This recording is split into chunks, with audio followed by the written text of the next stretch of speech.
after a 7-hour bus ride that saw them leave Mount Pleasant at 5 this morning. The Chippewas stepped off the bus onto Ohio soil for the first and only time this season.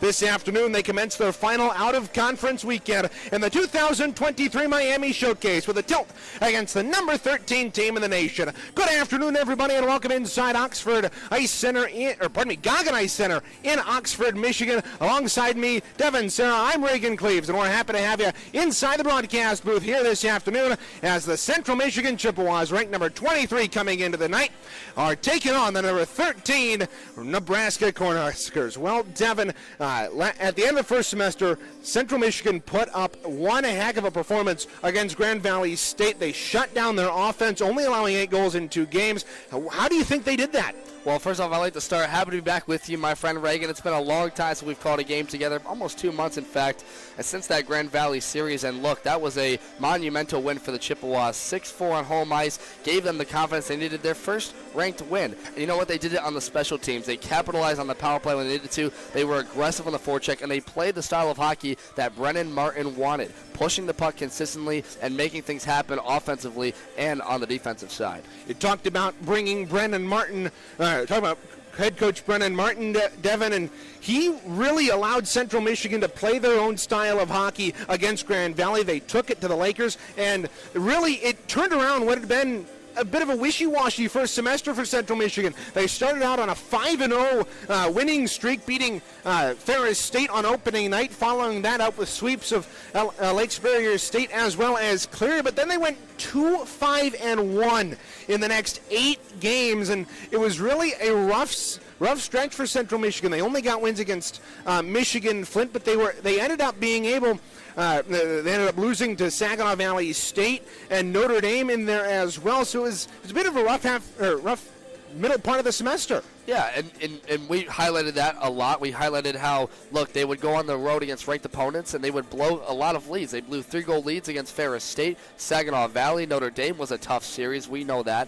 And afterwards, they rebounded, and obviously we saw the head coaching change. We saw a lot of players coming back in and out of the lineup from injury, and so afterwards, it's honestly a whole new look for this Chippewa team from a systematic standpoint, from a players and just pure talent basis. There's a lot more new just this semester alone that was. So it's a completely new Chippewa team than the one we saw those previous weekends where they did go 2-5-1 in that stretch. But they did finish out the year with a 3-0-1 record, a sweep of Adrian, and a series split with Grand Valley State. So they come in on a bit of a hot streak, do the Chippewas. Taking a look at the MCHC East Division standings, Saginaw Valley State has been the kings of the division all year, and they remain so. 7-1 in division, 14 points, just 1 point ahead of Lawrence Tech, who sits at 6-1-0-1 on the year. Central Michigan follows them up with a 4-2 record. Oakland comes in at 4th at 2-2. Michigan 0-1-0-1. They haven't played many division games. That certainly will change this coming semester. Michigan Flint 0-7-1. They are only in 6th because Adrian does not have an in-conference win at 0-4. Devin, the only game in the MCHC between MCHC East Division opponents here tonight, this weekend, is Michigan at Oakland. They play at 8:15. That's a big series to watch out for. Yeah, it's big for the fact that both teams are looking at that national tournament, right? Michigan coming off the sweep over Notre Dame in 9-0 wins and 4-2, and then Oakland, who's played a lot better this year than they have in years past. It's big for both those sides because Michigan now has to continue that established dominance that they provided, beating the number 2 team in the country. They have to go into an environment like Oakland and take care of business. But if you're an Oakland team, Oakland Golden Grizzlies, they're looking at that game as, hey, we could take down a major opponent right here and show the nation what we're made of. And they've had close games against Miami, Ohio, the host of this showcase, and great opponents, Florida Gulf Coast. So this is going to be a closer game than people think, especially 2 teams coming out of a break, at least Oakland's side, right? May need to get their feet under them a little bit. It's going to be a physical matchup for sure, as it always is with these MCHC teams. It certainly will, and Michigan, only 3 points behind Oakland, has the opportunity to leapfrog them in the standings if they do sweep them in regulation both games. So we'll keep an eye on that series this weekend. But taking a closer look at the 2 teams that are going to be on the ice here this afternoon, Central Michigan comes in with a first semester record of 10-5-2, 22 points, 4-2 in the MCHC. They currently rank, as we said earlier, third in the division. They're on a 4-game point streak after only getting points in 3 of the last 8 coming into the last 2 series of the semester, and they are 1-0-1 under interim head coach Brendan Martin. That's a really good statistic, and like we talked about, the bad stretch of games going 2-5-1, and then getting points in 3 of their last 4. That's important because that allowed them to get into the spot they are now. Ranked number 24 in the nation, the first time we've seen them break the top 25 all season. And, I think a lot of people were kind of writing off Central Michigan in the middle part of the year, saying, hey, they were having bad losses to the Florida Gulf Coast. We already talked about the Notre Dame series, Saginaw. You didn't think this CMU team was like years past where they had the fire to keep up with those ranked opponents, but they were able to do that. And this is a very favorable matchup for them. 2 teams that kind of come into today at very similar points in their years, division-wise, and honestly just looking at getting into the national tournament, they're kind of fringe teams, right? So it's an important game for both of them. Very much kind of a two-sided as far as their top forwards go. Very similar in stature and the way they play. Look, this is a head-to-head matchup that's honestly one of probably the most 2 exciting we're going to see. Indeed, and speaking of Nebraska, they come into tonight's contest at 9-5-0-2, 20 points, so 2 points behind Central Michigan on the season, and likewise, they also sit third in their conference, which is the MACHA. They are 1-2-0-1 in their last 3, though, in the last 4, so they're kind of a bit of an opposite streak as opposed to Central Michigan. Well, that's due to them playing better opponents. They went on home ice to play Missouri State, the number 4 team in the country, and they played a very good 2-game weekend series, losing by 1 goal in the first game and then tying in the second, going all the way to overtime. And it took a last-second empty net or man-pulled goal, 6-on-5 from Missouri State to tie that game up. So Nebraska could have walked away with 2 points in that one. And obviously impressive for their own division, but it just shows the type of style they can play. They can play with the best of the best if they play their system, and they're able to be efficient with the puck on the offensive side, and they have solid goaltending. Honestly, what you just mentioned, right? Coming into tonight, a little bit of a rough patch for them, but this is their opportunity now they see in this showcase to not only build momentum for the rest of the year, but also go up against great opponents, and what would a better way than to play up against a Central Michigan team that's very close in nature. And this game, a bit of a preview as to what's to come for Central Michigan, as Nebraska, as you mentioned, tied Missouri State. Central Michigan plays them tomorrow on the big rink here as part of this showcase. That is going to be a big game for Central Michigan, especially on the heels of this one. I think what's the most important point you can note is in a 3 days, 3 games, this kind of has a simulation feel to what Nationals would be like if the Chippewas can get there, right? You're playing on a very loose schedule, back-to-backs, almost travel hockey style, right? We talked to head coach Brendan Martin earlier about how what this is going to feel like, the turnaround, what's it going to do. It's going to force the players to really rely on their strengths, their fundamentals, and prove their endurance. And I think that's very important if a team that's like CMU is trying to get into this tournament, that they have that experience, that they have that resume like this showcase will prove to make it. And if they can come out victorious in this weekend, boy, it's going to just show what they can do come March. One of the top 16 teams make it into the national tournament. Central Michigan on the outside looking in midway through the 20s there. And we'll take a look at this series history. This, Devin, is the first time these teams have ever played at the Division III level, so it'll be interesting to see how these 2 teams match up. But taking a look at the lineups for Central Michigan, they've got a couple of key players back, but also a couple out. Yeah, and notable players you talked about out. Julian Johnson not playing in this game. Ben Rychuk also out, the notable physical forward for them, and he's been scoring a lot more as of late, and that's a big departure just from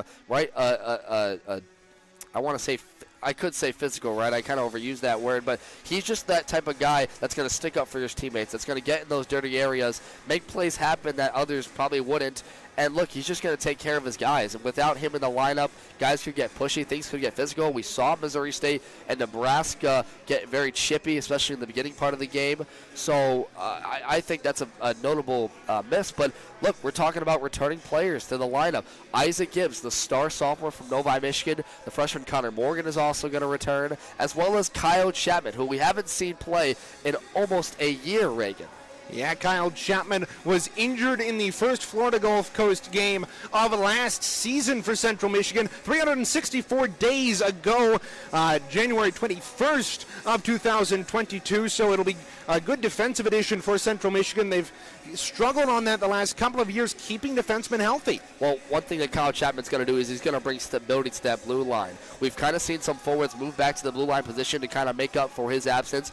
Austin Ritter, Andrew Siraki, Keelan Baker come to mind, but now those guys can play their true positions and they can be themselves. They can rely on a guy like Kyle Chapman who's experienced at the blue line to stay at home, not make the forced play, make the smart pass, make the smart read, and it's going to allow his defensemen to really open up their offensive ability, right? It's going to allow more puck movement. It's going to allow the forwards to have confidence and buy in, and that's really what this team needs. Everyone needs to do their individual assignment, and it starts with Kyle Chapman and the rest of that Central Michigan blue line. Speaking of Kyle Chapman, here's one of our players to watch, Devin, so good. It's a nice little segue into that segment for us. Another player to watch for Central Michigan, Isaac Gibbs, returns for the first time in 4 games after taking that scary hit against Saginaw Valley State.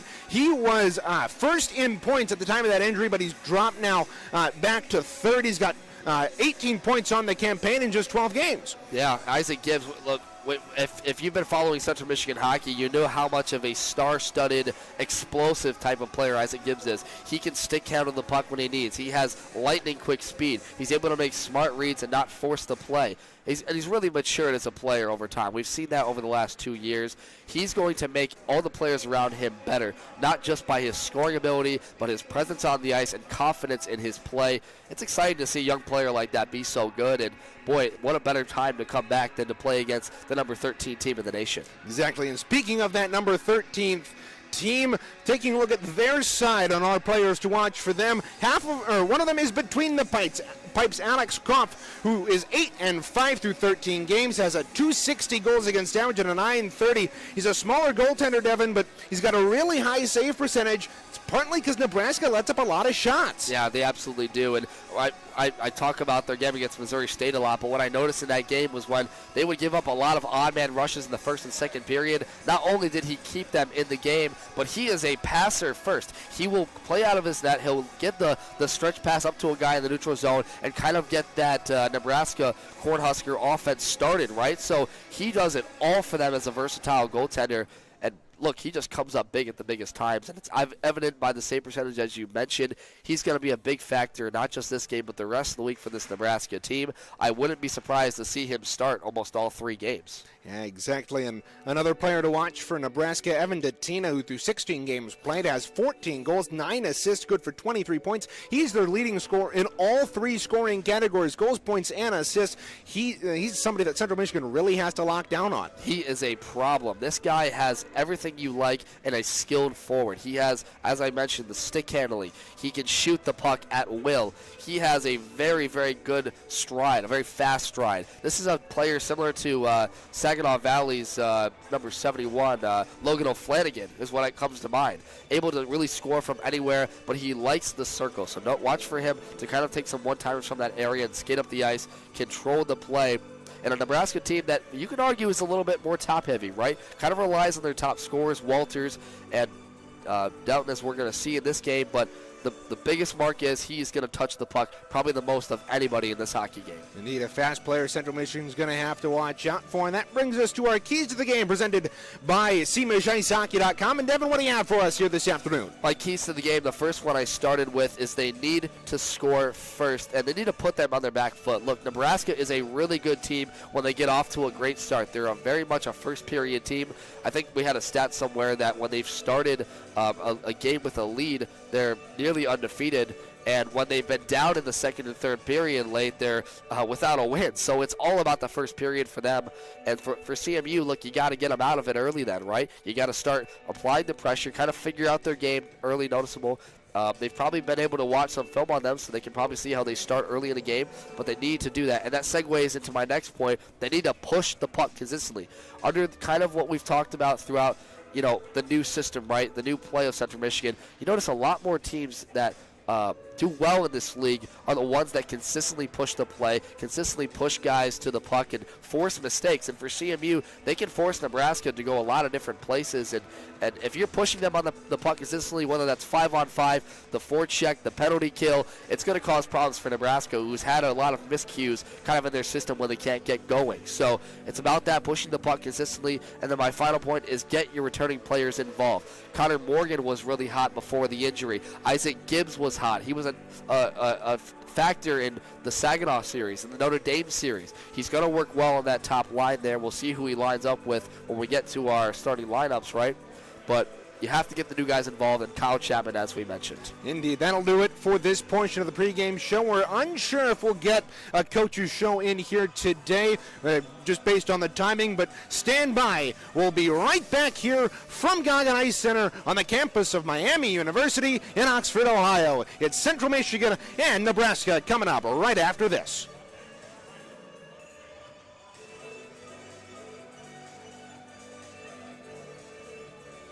Good job. Yeah.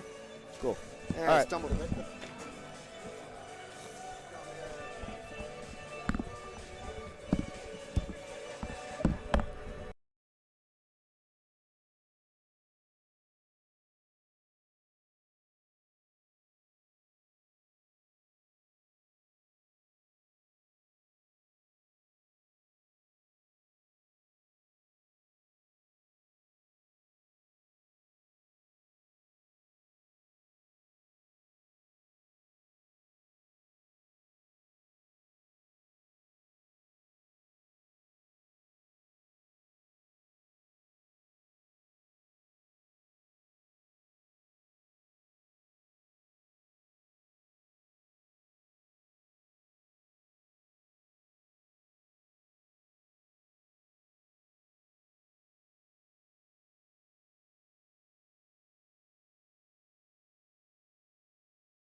Reagan Cleves, Devin Sarah back here inside the broadcast booth. Goggin Ice Center in Oxford, Ohio, where Central Michigan and Nebraska are getting set to play here on a beautiful Friday afternoon in southern Ohio. Well, Devin, one notable player that we neglected to mention in the pregame show was the fact that Owen Campbell has returned to the lineup for Central Michigan for the first time all season. And last year, he was a massive factor for the Maroon and Gold, scoring 11 goals, 13 assists in just 26 games. Yeah, Owen Campbell is a massive factor to the Chippewa forecheck, just for the fact that he is such a lethal scorer. Second in points last season in goals behind Isaac Gibbs. He played on a line with him a lot last year. And for the start of the first semester, we didn't see him at all.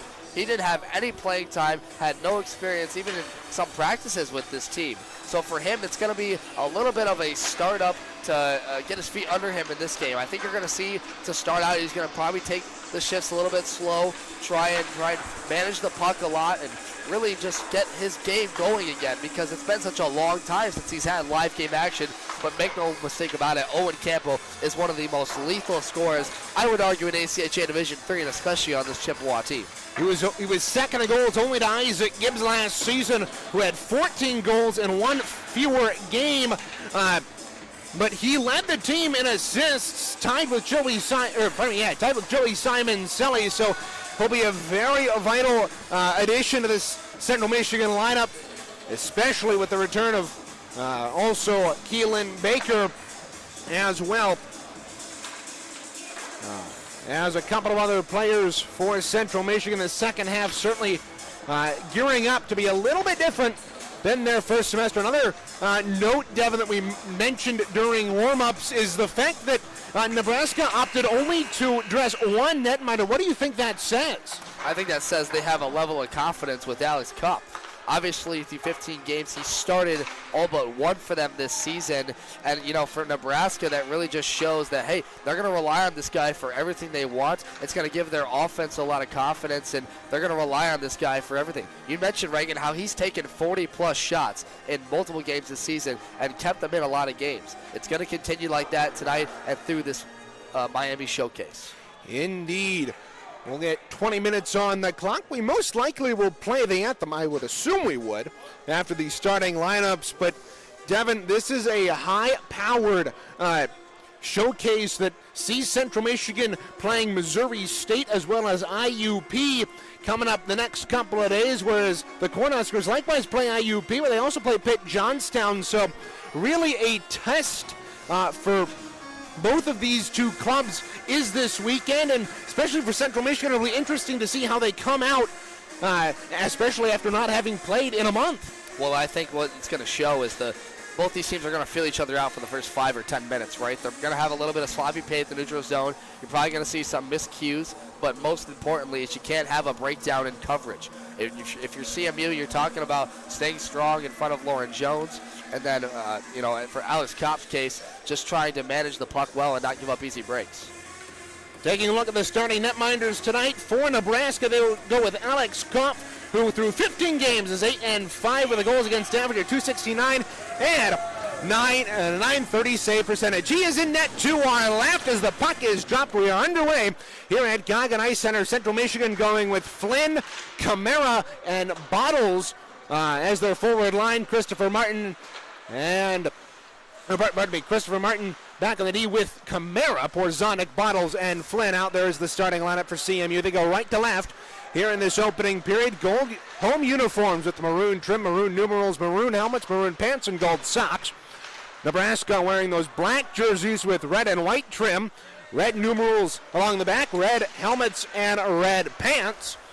As some black socks now look out. Nathan Bottles got in behind the defense and tipped a shot wide, and picking up the puck behind his net is Justin Bonfius. 45 seconds gone here in the opening period. Reagan Cleves, Devin Sarah with you here this afternoon from Goggin Ice Center. The first of 3 games that either of these two teams will play this weekend. Central Michigan has got Missouri State tomorrow on the big rink, and IUP will finish out the weekend against Central Michigan on Sunday. Now up the ice, down left wing, here's Joey Beister, dumping the puck into the near side. It's worked up to Bergman, right point. Down the wall, here's Berenstrach. He'll feed it out in front. It'll go to the far wall where Owen Campbell touches the puck for the first time this season and lifts it out to center ice. And there was a dangerous breakdown right there as a streaking forward, Caden Davis, came in uncontested, and had he got that puck on his stick above the blue line, he would have had a breakaway chance at the goal. Very dangerous early. Now here's Miller up the left wing, gets bumped there at the line by Walter Brandt. Nebraska may opt to play a little bit more of a physical hockey game, which is Central Michigan's style. Delayed offsides as the Chippewas touch that puck in. It'll be picked up by Jacobsma. Along the left side, up the wall to Bergman. Bergman down the left side will gain the red line and dump it in. A minute 55 gone to the opening period. Puck played back out to neutral ice, swatted across, intended for Hiller. It'll be intercepted by Isaac Gibbs. Lost the puck over the line. Jay Nadeau picks it up, tried to center it. It was knocked away, though. Comes free to the near side. Isaac Gibbs picks up the puck. Left circle, threw it in. It was deflected, and here come the Cornhuskers. Top right wing, here's Beister. Oh, loft a shot well high and wide of Lauren Jones, who makes the start for Central Michigan here tonight. 6-4, 399 goals against average, and an 898 save percentage for the Central Michigan sophomore netminder. Kyle Chapman right there, just too far offside. Lost his balance trying to get the puck over to Connor Morgan, but that would have set up a nice feed that would have really brought out a breakaway or breakout chance. And look here, the Chippewas working inside the zone, but now it's chipped out. And now the Cornhuskers dump it down the ice. We will have a halt in action with that icing. 2:52 gone in the opening frame. Central Michigan and Nebraska both back for the first time this year, 2023. Andrew Siraki will dig in. He's got points in 5 of the last 6. On the year, he's got 8 goals and 9 points. 3 minutes gone here in this opening period. Look out, here come the Cornhuskers. Down the left side, toe dragging there. And another shot there by Andrew Hiller, patted away by Lauren Jones. Yeah, good left pad save right there. It looked like Hiller was just working into that slot area, and he got a nice angle on that puck. Had he roofed it a little bit higher, I think that would have been a goal for Nebraska. Detna lost the puck, will get it back in the right corner. Here's McGinnis. McGinnis trying to center off the skate of Camara. It'll go back into the corner, 16:30 to go here in a scoreless period 1. Christopher Martin poked it into the corner for Sam Camara. He rimmed it around the boards, and it will come back out to center ice, where it will be controlled by Walter Brandt. Cornhusker defenseman moves it up left wing to Justin Bonthius, and around the boards to the near side, Camara. We'll play it D-to-D around the boards. Martin opted to leave it there for Flynn. He's got Bottles up ice, but it was intercepted. Here come the Cornhuskers. Over the line, a backhander there by Bonthius goes wide. Loose puck to the far half boards. Hayden Flynn opted for the check on McGinnis, but didn't go for the puck, and Central Michigan, though, down to control. Yeah, both teams still kind of filling each other out. Nebraska's playing with 3 forwards high, which means they're playing a little bit more of a defensive style, not electing to go too deep into the zone, getting caught. And for CMU right now, look, they've had some miscues in the neutral zone passing. They got to clean it up and start this forecheck breakout group going. For Central Michigan, with Nebraska playing 3 high in the offensive end, it's kind of surprising they haven't been able to break out as much, as Nebraska's kind of hemmed them in here through the first 4 minutes and 40 seconds. Christopher Martin behind the net. Backhands it around to Keelan Baker, who pitchforks it up and out of play. We'll have a draw back in the Central Michigan end. 4:47 on the opening period. Draw to the right of Lauren Jones here.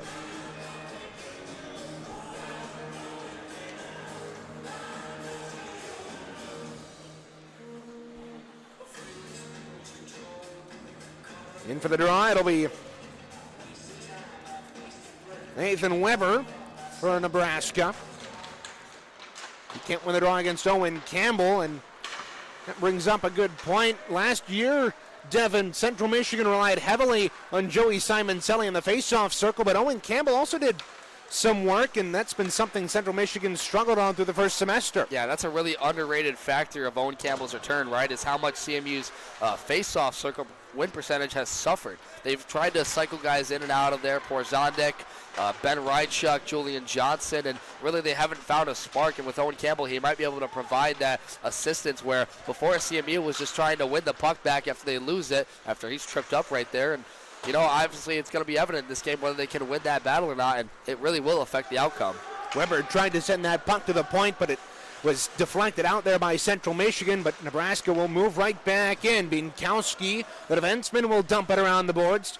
Captain Charlie Hayes back in the right wing corner. Moved it ahead for Gibbs and up to Owen Campbell. Andrew Miller across that line, right side. He'll let a shot go.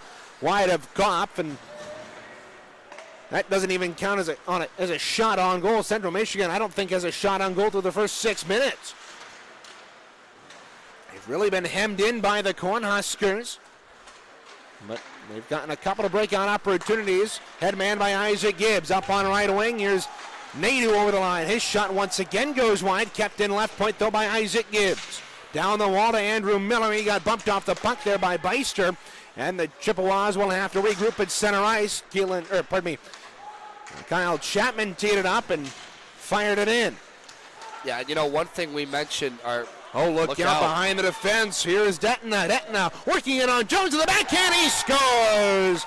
Nebraska has controlled the first 7 minutes of this hockey game, and they strike first on a defensive breakdown of the blue line by Central Michigan. It's 1-0 Nebraska. Yeah, look at that. A breakdown in coverage. Detna, their leading scorer and the player to watch for Nebraska, just gets an easy feed at the top of the right dot over the blue line, and he gets a breakaway chance past the defense inside position and just goes backhand over Lauren Jones. And now, if you're Brendan Martin looking at that, and Tyler Koth, the assistant coach, he's shaking his head because they had a real defensive breakdown, not covering their man, and at least a Detna's breakaway goal. And it's just like that, Nebraska up 1-0 early. Braden Kilb misplayed that puck at the left point that allowed Nebraska to get the turnover, and that's really what led to Detna up the left wing as Kyle Chapman was playing at the right point, couldn't get back in time.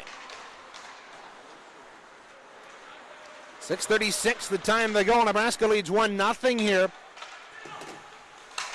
at Goggin Ice Center. The first goal of this Miami Hockey Showcase. This is the first game to commence. Division II also playing in this showcase alongside Division III. Cincinnati and Davenport kicked that tournament off at 2:15 this afternoon.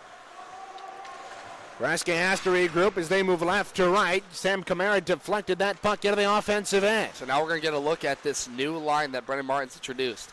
Nathan Bottles, Andrew Porzondek, two of the leading scorers, and then Hayden Flynn, the senior forward that really hasn't always produced the most offense, but he's there to kind of provide stability and be sort of a passer option to those scoring forwards. And look, when you talked about Brendan Martin earlier this week, he talked about how his team needs to work hard on every shift to make stuff happen, and this group will do it. Look out, here's Andrew Porzondek down the right side, and the first shot on goal for Central Michigan comes exactly 8 minutes into this hockey game. And Devin, we talk about the importance of scoring first. Nebraska, when they do have the first tally, are 7-2 on the season. So Central Michigan, a big hill to climb to only down one. They have to take the momentum away here from the Cornhuskers. Draw to the left of Kopp, won by Central Michigan, and Clemens' shot from the right point was blocked away by the Nebraska netminder. And the Cornhuskers center the length of the ice, and it will be icing as Clemens wins that dash ahead of Bierenstrock. Yeah, look, and it's simple right now. CMU's just losing a lot of the one-on-one battles. There's a lot of different breaks and coverages. Nebraska, with a lot of this open ice, is able to get the angle they want with their forwards really easily to move into their right positions. And right now, CMU just a step behind on basically every forecheck opportunity. And look, another one right here where they have to reset into the zone. We'll see if they can break out to the neutral zone.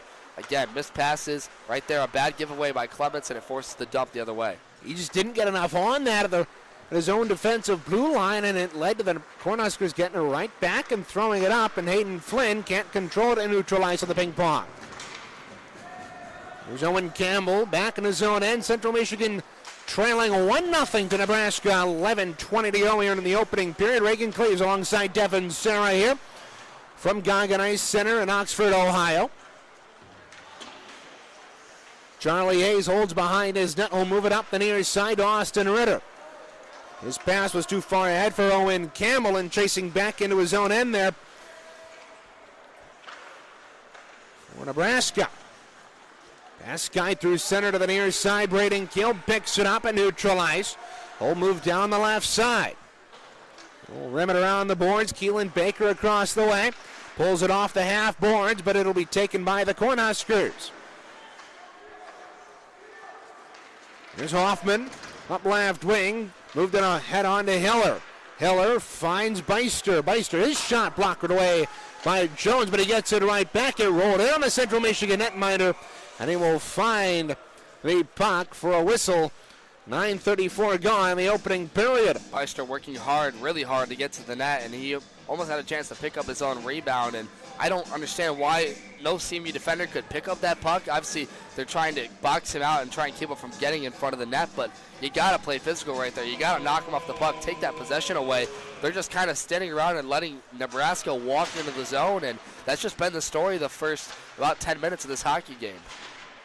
Puck battled for on the near side. Isaac Gibbs comes away with the puck.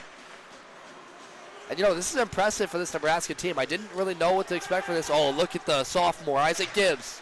Back in his first game in 4, and we've got a hand pass called on Nebraska here at the 9:55 mark. I didn't really know what to expect with this Nebraska team. They kind of had a couple times this season, like we mentioned, where, they kind of feel teams out, see where they're at in their forecheck group, and they really haven't played that aggressively, but they've just taken advantage of CMU's miscues. And I think if credit to Nebraska, able to get past the defensive coverage, and look, they're just working a lot harder right now. This CMU group has to dig in and get their feet under them. It's showing signs that they haven't played in just about 2 months. Christopher Martin holds back at his own point, sliding it across to Sam Camara. Central Michigan, a very sluggish start here through this one. They're starting to get their feet back under them, but Nebraska still holds the momentum. Puck chopped away there from Detna, and here's Isaac Gibbs over the line. Will try to toe drag into the left circle. Got it poked away, though, by Bonfius. Moved ahead on right wing to McGinnis. And Christopher Martin intercepted the pass. Battle for kept into the right point here by Bienkowski.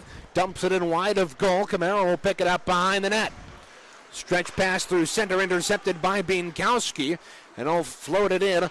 Again, wide of Lauren Jones. 9:15 to go here in period 1. Reagan Cleaves, Devin Sarah on the call for you here from Goggin Ice Center. Central Michigan trailing Nebraska 1-0 here as we've hit the 11-minute mark of this game. And the Cornhusker pass was intercepted and neutralized by Brendan Clements. He'll tee it up and fire over the line. Wide of Goff. Tyler Martin gets to the puck first. Loose puck to the left point. Hayes blocked away by Goff. Very aggressive net-minding style from the Nebraska goaltender. Coming out to challenge that shot from the left point by Hayes. Now the Cornhuskers look to move out left to right. Over the line. Here's Detna. His shot was kicked away by Lauren Jones. Puck free at the right half boards. On the boards, Weber. Got it across. Here's Clements. Stretch pass through center, intercepted by Bierenstrom. He flipped it up the wall. Taken here by Clements. Will move it D to Hayes. 8:08 to go in the opening period. Siraki over the line. Blocked away by Goff, and that net came off like a hot knife.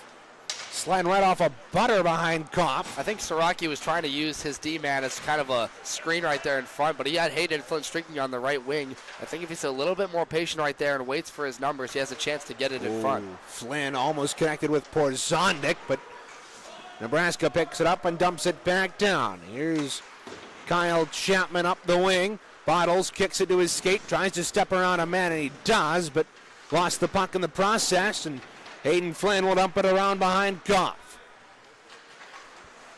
7:23 to go here in the opening period. Central Michigan trailing 1-0. Baker trying to change that. Oh, we put it off the outside of the net from in tight.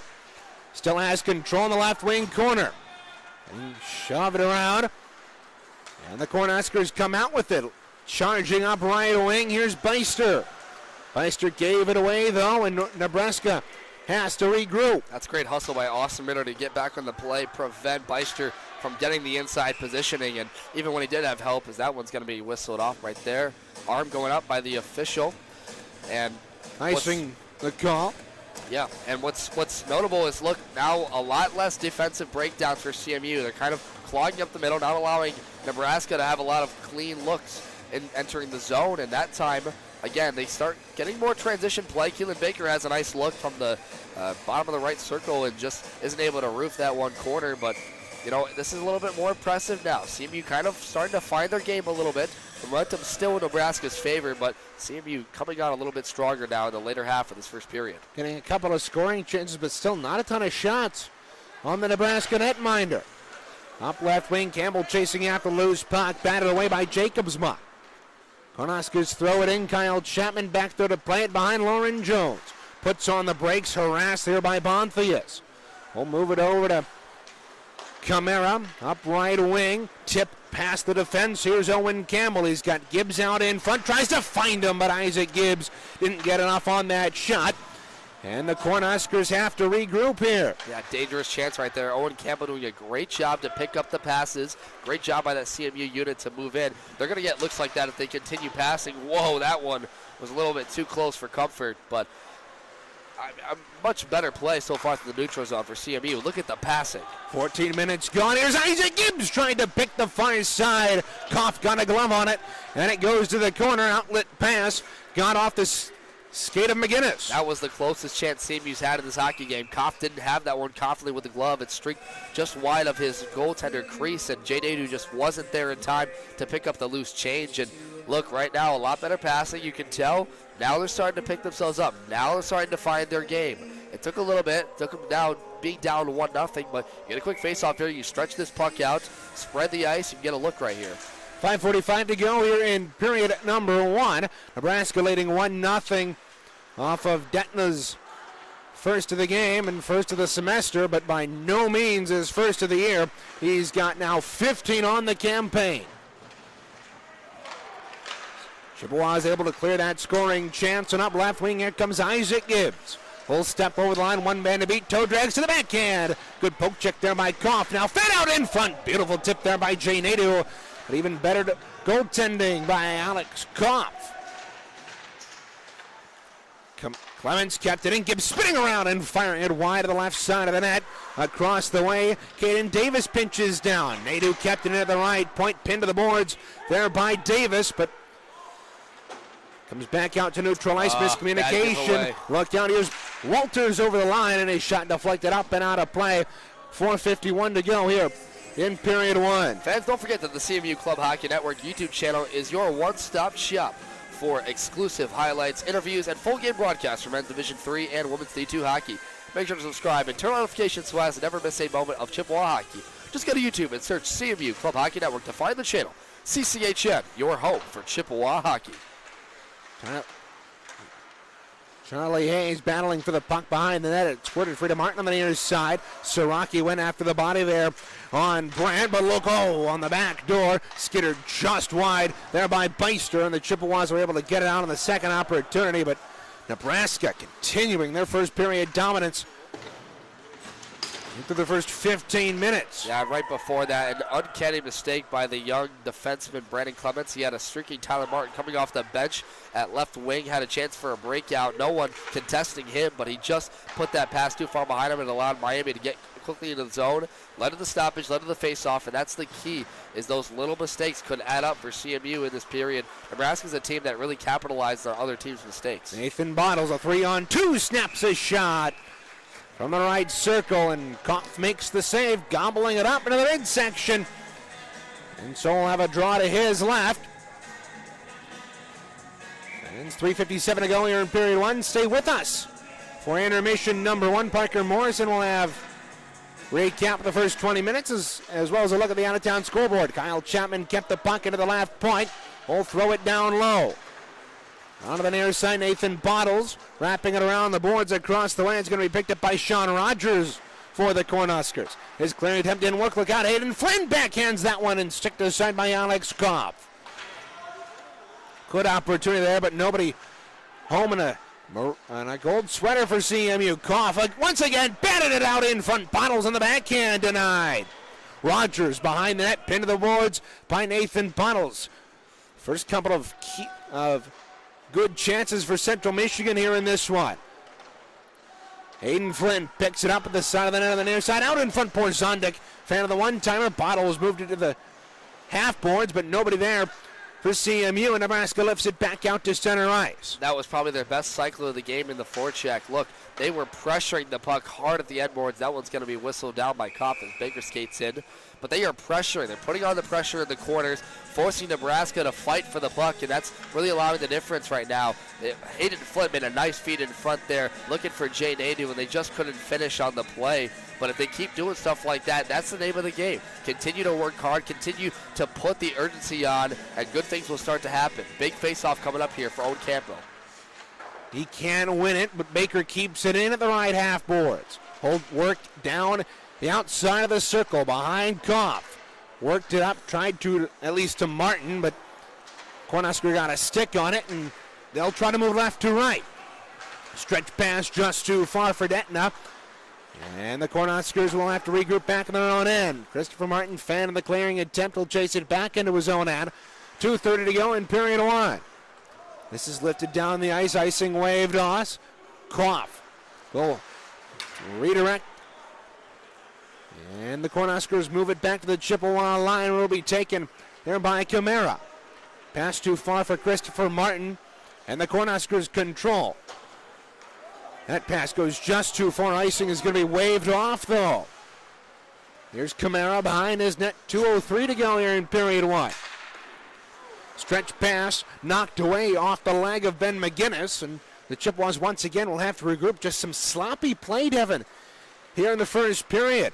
Yeah, a little bit. This line has kind of been changed. Owen Campbell is now playing with Andrew Miller and Austin Ritter, and they haven't really seen the connection right now, chemistry, and I'd love to see what adjustments Brendan Martin's going to make in this intermission. He's probably going to tell his guys to work a lot harder, especially early in the period. That one's going to be whistled, the icing, and it's not for worse for wear, but it's just about getting, again, the system going, playing clean passes, getting the fundamentals right, not allowing Nebraska to set up, and they really haven't in the last 3 minutes. And Nebraska's had a couple of missed passes here and there, but so far it's been their period. But as of late, I've really liked CMU's play. They've made some adjustments. They played a lot harder the latter half of this first.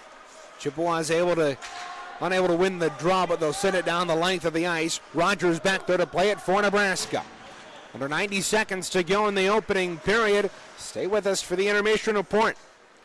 Binkowski will control in his own end. Tried to lift it out. It got past Clemens. Look out, a 3-on-1 for Nebraska. Down the left side, a shot right off the iron.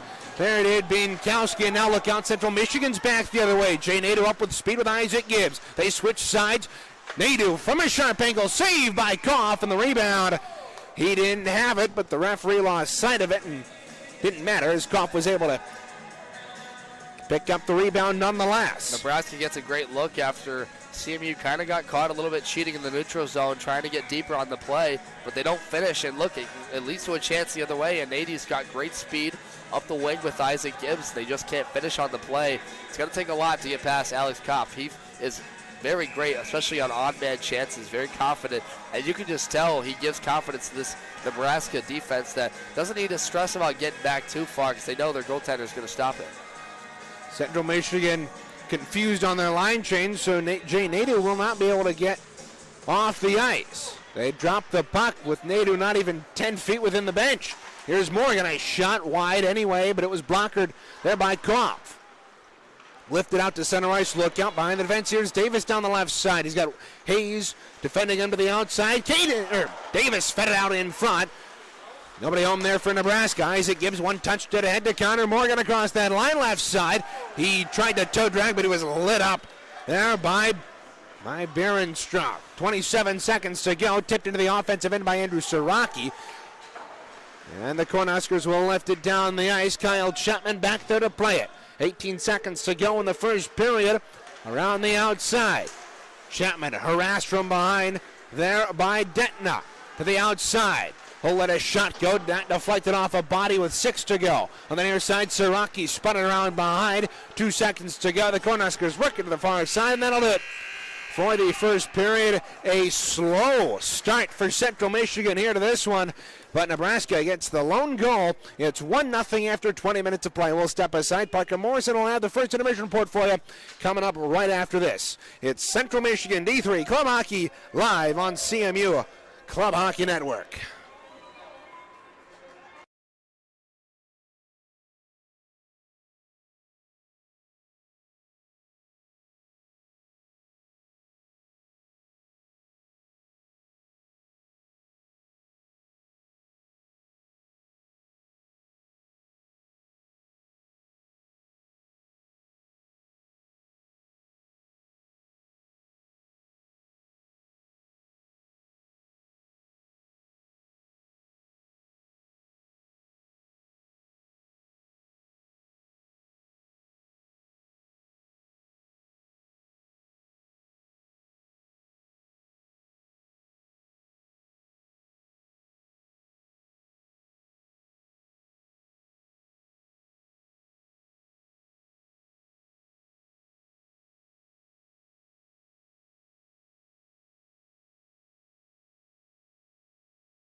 Welcome back to Goggin Ice Arena here at the University of Miami. It's your Chippewas against the Cornhuskers of Nebraska.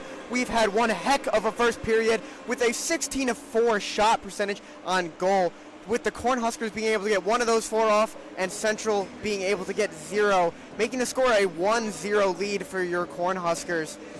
It's been an amazing period for the Nebraska Cornhuskers as they've just been able to get more defensive stops on the Chippewas. And if we're talking about defensive stops, the Chippewas have not been able to counterattack off of the defense or off of the offensive attacks from Nebraska. The accuracy of the Chippewas has been very offsetting, but I mean that's what a 4 a.m. bus ride does to you. There's been no penalties this period. A few of them could have gone either way, but that's just how hockey works. There's been a few bad reads, some giveaways by your Chippewas, and I think that's what's been causing the defensive breakdowns on Central's side. And if they want to get anything going in the second period, tie this game up, or even take the lead, they are going to have to start counterattacking those offensive pressures by the Cornhuskers. Let's go to the rest of the Chippewa hockey. You've got your women's 2 team against Sioux College at 7 p.m. on Saturday, and then a 1 p.m. Sunday game. That's a 2-game series. And then your men's team for Chippewas are at MSU at 7 p.m. Let's go around the ACHA. Let's go to the top 10. You've got number 1 Hope versus Trine, number 2 Notre Dame versus Calvin, number 3 Arkansas versus IUP, number 4 Missouri State versus GVSU, who's number 9. That's going to be a good matchup. Number 5, Saginaw Valley. Number 6, Lawrence Tech. And number 7, Air Force are not having any games. Number 8, Purdue versus Michigan Flint. Number 9, Grand Valley against number 4, Missouri State. And then number 10, Michigan versus Oakland. The rest of the Chippewas are inactive for the rest of this week. But thank you so much for tuning in to the first intermission report. I'm Parker Morrison. We will be right back for the second period of the Chippewas versus Nebraska Cornhuskers.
Reagan Cleaves, Devin Sarah back here inside Goggin Ice Center on the B pad here at the Miami University's Hockey Center, where after one period of play, Central Michigan finds themselves down by 1 to Nebraska. And Devin, it's been mental mishap after mental mishap that's killed him in that first period. Yeah, and you said it best. Look, defensively, there's been a lot of breakdowns, notably from the young guys. Brendan Clements has had a couple of times in that last period where he handled the puck loosely and had a couple of bad reads, bad passes that led to Miami chances. And then the latest goal, there was kind of just a breakdown at the blue line, which led to an easy breakaway chance for Detna. And that's just, CMU's got to keep the play in the zone. They've got to get their feet under them here. They, as Parker mentioned in the intermission, a great point was the 4 a.m. bus ride. Players were kind of tired getting into the building today. We were kind of rushed getting started, right? And that all affects the mental of all these players. So that first period, I think they kind of had some bugs to shake out, and we'll see if they can kind of get themselves underway in this second. But, right now, Nebraska's doing what they got to do. They're limiting their mistakes. Their goaltenders come up big for them when CMU's had good looks, and albeit 4 shots. But, regardless, the Cornhuskers are making them pay. And notably Detna, who is too skilled of a player to allow a lot of chances, is capitalizing for him. And so right now, it's all Nebraska, but look, CMU's got a chance to get themselves going here. And we got to wonder what Coach Brennan Martin said in the intermission, and we'll see if it fired up the Chippewas. They'll go left to right here in this second period of play. Gold uniforms, maroon trim, maroon pants, gold socks. Nebraska right to left. Black uniforms, red trim, red numerals, red helmets, and red pants. We've got 20 minutes on the clock here in period number 2. Alex Kopf in net to our right. He has made 4 saves on 4 Central Michigan shots. Roran Jones in net to our left as we are underway in period number 2. Firing it around and into the Chippewa end is Justin Bonthius. Central Michigan looking to regroup left to right. Look out, stolen away by Detna at the point, but it was poked to the near side, and Hayden Flynn accepts the check and loses control of the puck, but Christopher Martin takes the puck across the gigantic M logo at center ice. His shot was blocked there on good work there by Rogers. Around to the near side, Hayden Flynn backs it down the wall for Porzondek. Out in front for Flynn. He couldn't get a clean look at it. Now Kamara steps into a shot, and coming way out of his crease to challenge that one was Kopf, and he makes a good save 40 seconds into the period. Kept into the left point just barely by Kamara. Second opportunity he does, but he's absolutely decked. But there's a penalty coming up here on Nebraska. Zachary Bienkowski's going to head the box 59 seconds into the period. Yeah, just caught right there at the blue line, cheating in on Kamara, who did a nice job to keep the zone. And this is an important power play for CMU. Look, they had a lot of success 2 months ago, albeit when they did play against Grand Valley State. 3 power play goals in that last game, in that 6-4 victory. So the first penalty of the night, Reagan, has been a very clean call by the referee so far. But look, an impressive chance right now. And they got to win. Andrew Porzondek a little bit late coming out of the bench for Central Michigan as they go to work on the power play. 27.94% on the power play, 19 for 68. Is Central Michigan. Nebraska, 78% of the penalty kill. Connor Morgan down the wall, crossed up with Andrew Porzondek. Good work here by Andrew Siraki to come in and work the puck free, but Caden Davis got it to the point, but not out. Kamara down the wall to Andrew Siraki. Steps around the defense. He's got on the half wall. Out in front. It's cleared past Connor Morgan and out. 30 seconds gone in the power play. Nice job by Nebraska not to hurry the puck there and get to it. Good positioning, keeping away Central from getting a second look at the net on a rebound chance from Kopf. Puck pinned behind the net. Jacobs had the assist on that Detna goal. Worked it free. Porzondek up top to Kamara. A shot. They score! Sam Kamara ties up the hockey game on the power play, and CMU is back even. Great patience right there, winning the end-board battle. Andrew Porzondek holds this puck for long as Nebraska thinks he's going to try and go short side and stuff it over to Siraki, but he elects to wait. It's go back up to the point for Baker, and he puts that one in the back of the net with the time and space over the glove side, and CMU on the power play capitalizes. It's a tie hockey game. Much better stuff in the first 2 minutes. Great job by the Chippewas being able to draw the Nebraska defense down below the dots. That left Camaro wide open at the left point. Camaro, excuse me. Did I say Baker? Great job by the defenseman, the young defenseman from Orchard Lake St. Mary. Icing the call here on Nebraska, but Central Michigan, good work by Porzondik to find his man, and for Porzondik, that is assist number 14 on the year. That puts him well ahead of any of the Chippewas in that category.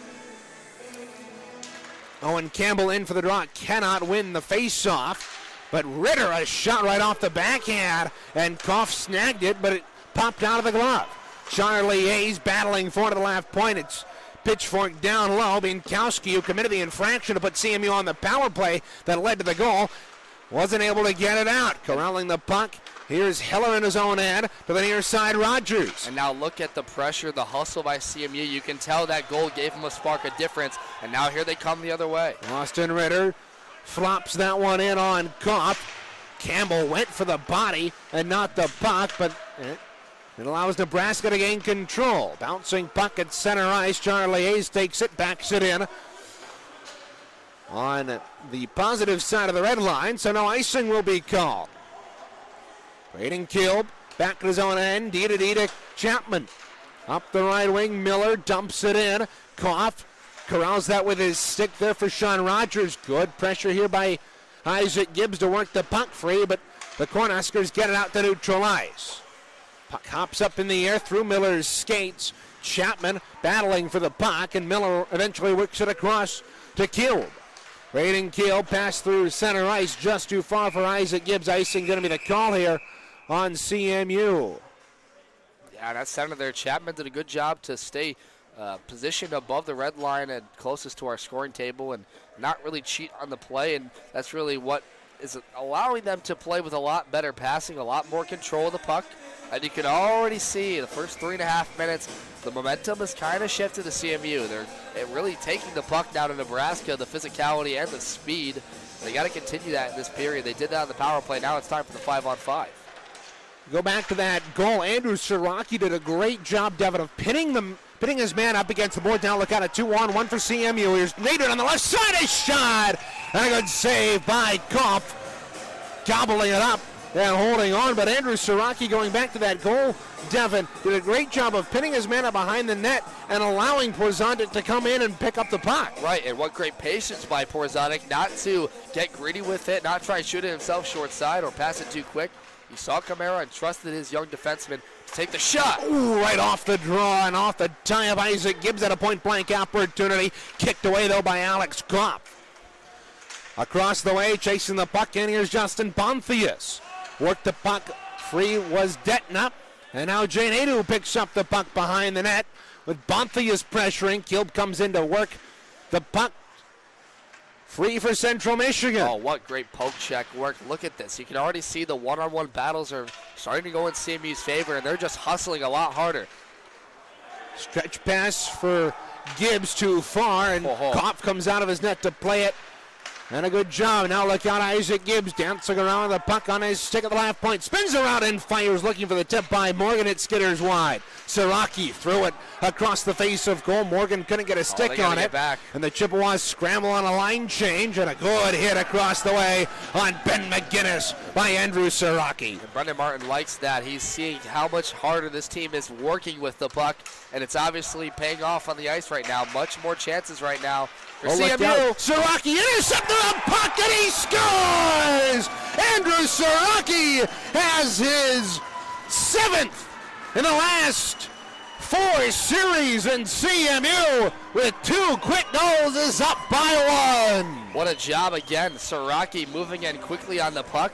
The hustle, the dedication to finishing the play, gets behind the Nebraska defense, who honestly looked pretty tired on that one, and it just in the back of the net like that. I got to see the replay on this one. Boy, that was a great shot by Siraki. Reagan, he has multiple goals, multiple points, continues his streak right here. What great work by the young forward. And it was Walter Brandt for Nebraska on the near half boards that just kind of casually threw that puck out in front. And It was intercepted by Siraki on the backhand. He had enough time to spin around and let a little bit of a softball go on Koff, but the netminder was off his angle, and Central Michigan has a 2-1 lead. Now look out. Bottles spins around. That was blocked out in front, and it comes to the near side. Working for that puck is Pienkowski. Long pass through center ice. Christopher Martin tied up with his man. Nice job using the body right there, knocking Davis off the puck, not allowing him to get inside positioning, and boy, Brendan Martin, the older brother, loves that. Everything right now is going the Chippewas' way because of their work, as we continue to mention, and because they have a lot more control with the puck. They obviously made some adjustments in that intermission, and they seem to be working out. Unassisted goal for Andrew Siraki. That's his 9th of the year.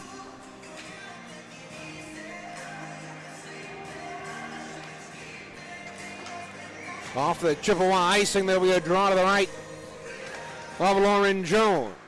Sam Camara collects off the draw, rims it around the boards. Porzondek outlet pass to Hayden Flynn across that line. Will move down the left wing, protecting the puck, trying to find a man out front, but it hit a Cornhuskers skate. Big hit across the way as Nathan Bottles trying to get after the puck.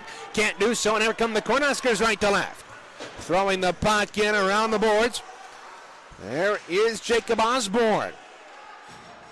Cornhuskers pick up the loose puck. They try to feed it out in front, but it can't run all the way back out to neutral ice. Walter Brandt had his pass intercepted, which led to that goal by Andrew Siraki moments ago. And, you know, I don't know if it's whether the tiredness or just the mental lapses, but Nebraska now doing a bad job of using the boards, bad just passing in general. And they're trying to make stuff happen, trying to get their top players going, but you can either see the frustration starting to mount for them, as we even just saw number 68, Matthew Safransky, with his head down, heading back the other way. It's just a costly effect of the momentum has completely shifted in CMU's favor. And, you know, broken record right here, but look, it's just working harder, outplaying Nebraska right now in their own zone and in the forecheck. Clemens kept it at the right point, but his shot was blocked, and the Huskers get it back out to neutral ice. Chippewas dump it back in. 3:18 to go here in period number 2. Reagan Cleaves, Devin Sarah on the call for you here from Goggin Ice Center as this puck goes up and out of play. Off of Brandon Clements, we'll have a halt in action. And that will lead to our This Day in Chippewa History, presented by Optum X Sports. Back in 2018, despite going an abysmal 0-for-8 on the power play, Central Michigan wrote a 5-goal first period to a comfortable 6-1 win over Lawrence Tech. Jacob St. Andre led the way for CMU, notching 2 goals and an assist, while Ryan Dyer collected 3 assists and 4 points. That's This Day in Chippewa's History, presented by Optum X Sports. Chippewas dump the puck in, and the Cornhuskers will halt behind their own net. 12:53 to go here in period 2. CMU up 2-1 off of goals from Sam Camara and Andrew Siraki. Owen Campbell can't control the puck. Puck is batted away here by Charlie Hayes. Will skate across the M logo at neutral ice, dance across the line, shoveled it down low for Gibbs. Will work in a shot, saving the rebound, trickled just wide. And it's thrown out in front. Chippewas had an opportunity to keep that puck in, but we're a little bit lackadaisical getting to the puck. Yeah, and look at Charlie Hayes just able to easily skate into the zone, saucer this puck up to Gibbs, and he tried to stuff it short side. He stuck with it, though. Man, Nebraska just getting caught lackadaisical in their own zone. 1-on-4, and they can't take the puck away from the Chips. Isaac Gibbs threw it off the side of the net. Miller on the backhand from a tight angle, had some daylight, but he missed the net. Now here's a shot from Chapman. Goes wide. Loose puck is still in front of Koff, and that puck was nowhere near covered. Oh, look out. Oh, and we got some Native getting extracurriculars after the play. Yeah, you know, the referees kind of did that in the first period, too. They're more reluctant to give the early whistles. And I mean, as a referee, I get it. You lose sight of the puck. Absolutely. And you don't know where it is. You think the netminder has it, especially when you see him lunge for the puck, but usually a slower whistle there will allow the play to develop more and allow you to see if the goaltender indeed does have the puck. And now the draw is going to come outside the zone, it looks like, because the players because Central Michigan had players collapse down low. Andrew Siraki to dig in across the way with Bonfius. Bonthius wins the draw for the Cornhuskers, and they'll try to move up ice. Pass off the skate there of Bonthius, but over the line, here's McGinnis. McGinnis corralled by Chapman. He's herded to the boards. And Andrew Siraki will play it up the wing. Connor Morgan ahead to Tyler Martin. Overskated the puck, gets decked into the boards, and they're going to have an offsides here on CMU. 11:37 to go in period 2. Yeah, Morgan pressured there. Just could not keep possession of the puck over the blue line, offside. And Nebraska, when leading after one period, Devin is 6-0, but for Central Michigan, when they're down after one, they're 2-2-1. So, bit of Central Michigan has, they'll be down after one, but they're usually able to come back. But Nebraska is undefeated when leading after one. Yeah, well, it doesn't take a lot for Nebraska to really get going. Just wide from Morgan. Connor Morgan had some daylight on the left side. CMU is just keeping the pressure on. And look, when Nebraska can get going, get their offense in sync, they're good. But when they're not, you see like this, a lot of dysfunction, sort of chaos, and being just outmanned on every possession. It seemed the roles have kind of reversed here in the second period, as Nebraska seems to be kind of on their heels, but look out, Detna trying to change that. He's taken down by Chapman, and rightfully so. That will be a penalty here on Central Michigan, sending Nebraska to the power play for the first time here tonight. Yeah, he's just kind of keeping himself body to body with Detna right there, kind of impeding his motion. And, Detna, I think, did a good job of kind of selling that a bit, but he gets the tripping call, and it wasn't rightfully so to Chapman. So, first power play look for Nebraska in this hockey game, and let's see what kind of system they develop. They can win this draw. They kind of like to slide the puck a lot. They have a lot of fast passers on this team, and look, they have their own right now. This is a momentum shifter if they can capitalize. Nebraska 28.1% of the power play. Walters leads their team in goals with 4, and Detna has 5 assists on the man advantage. Here's a shot there from the right point, blockered away by Jones. Chippewas get to it and clear it out to neutral ice, but no further than Walter Brandt. Here's Brandt at the left point, or right point, pardon, shovels it down low behind, and here's Davis. Davis left it off, will get it back, up the wall across the way to the near side. Brandt, his shot saved by Jones, and the rebound swallowed up by the Central Michigan netminder. 28 seconds gone in the Chapman minor. Reagan, I think it's worth it to talk about kind of what's coming up for both these teams. Obviously, Nebraska tomorrow will take on Indiana, University of Pennsylvania. And then for CMU, they're going to take on Missouri State. And, this is kind of the telltale game right now. We're going to get a look at, where are these teams kind of assessed? We talked about coming in. These were two very evenly matched teams in record and kind of in their own conferences. Them from the Mid-American Conference is Nebraska, and then the Chips from the MCHC, right? So differing conferences in similar positions, and I think you're just kind of seeing right now the physicality and the hard hustle that these MCHC teams bring. Nadu got stepped into. That's going to draw one, I think. Yep. It will draw a penalty interference, the call on the Cornhuskers. So Central Michigan draws a penalty. And so we've got a 4-on-4 here. Yeah, that's a very uncanny, undisciplined penalty there by number 5. Ben McGinnis. And look, I get, you're down in this hockey game, and a guy like Nadu is a chirper out there. He'll talk, but you absolutely cannot interfere. And that just killed off whatever chance Miami had on that power play. They're going to have 4-on-4 for the next minute and 8. That might open up the ice for a smaller, faster Cornhusker team, but we'll see as Bienkowski tries to headman one ahead. It was intercepted, though, by Jay Nadeau, and Bienkowski stepped into his man at center ice. Isaac Gibbs wanting a call from the referee. He got stepped into one, and the Cornhuskers... He had his stick taken out of his hands. And they didn't call it. Camara intercepted that pass at neutral ice, was able to dump it in. He was staring right at him and saw... I mean, I can see why it wasn't called by the referee, because it wasn't an intentional holding. Just puts up his arms like, what am I supposed to do?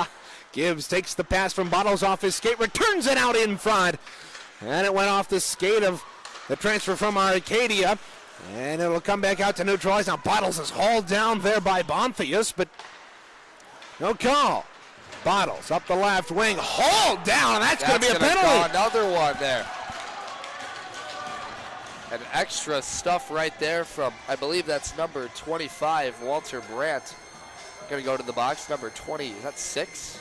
These shoulder numbers are hard to read on Nebraska. 25, black lettering outlined in red on a black sweater. Look, Bottle's just trying to get past on the boards, kind of trying to use that space, clear on the inside, and he holds him up right there. And Bottle's a fast skater, very mobile on his feet.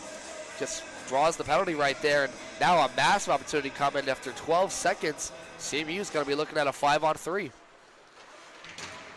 Chippewas win the draw. 8 seconds left before it's a 5-on-3. Camara to the near side for Charlie Hayes. Down the wall to Andrew Porzonik. Chapman's out of the box. It's a 5-on-3 here for CMU. Here's Bottles up top for Morgan, right point. Morgan across to Hayes. Hayes in the left circle. Hesitates on the shot. He'll pull it away and drop it down there for Camara.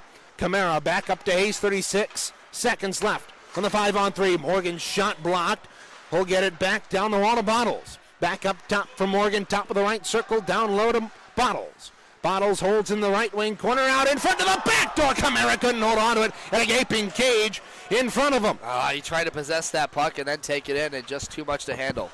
Camara down the wall to Porzonik, up top for Hayes. Hayes on the backhand, down the wall. Oh, to Bottles. He fed it to the back door. Nobody there. 6 seconds to go in the 5-on-3. Camara shot through traffic.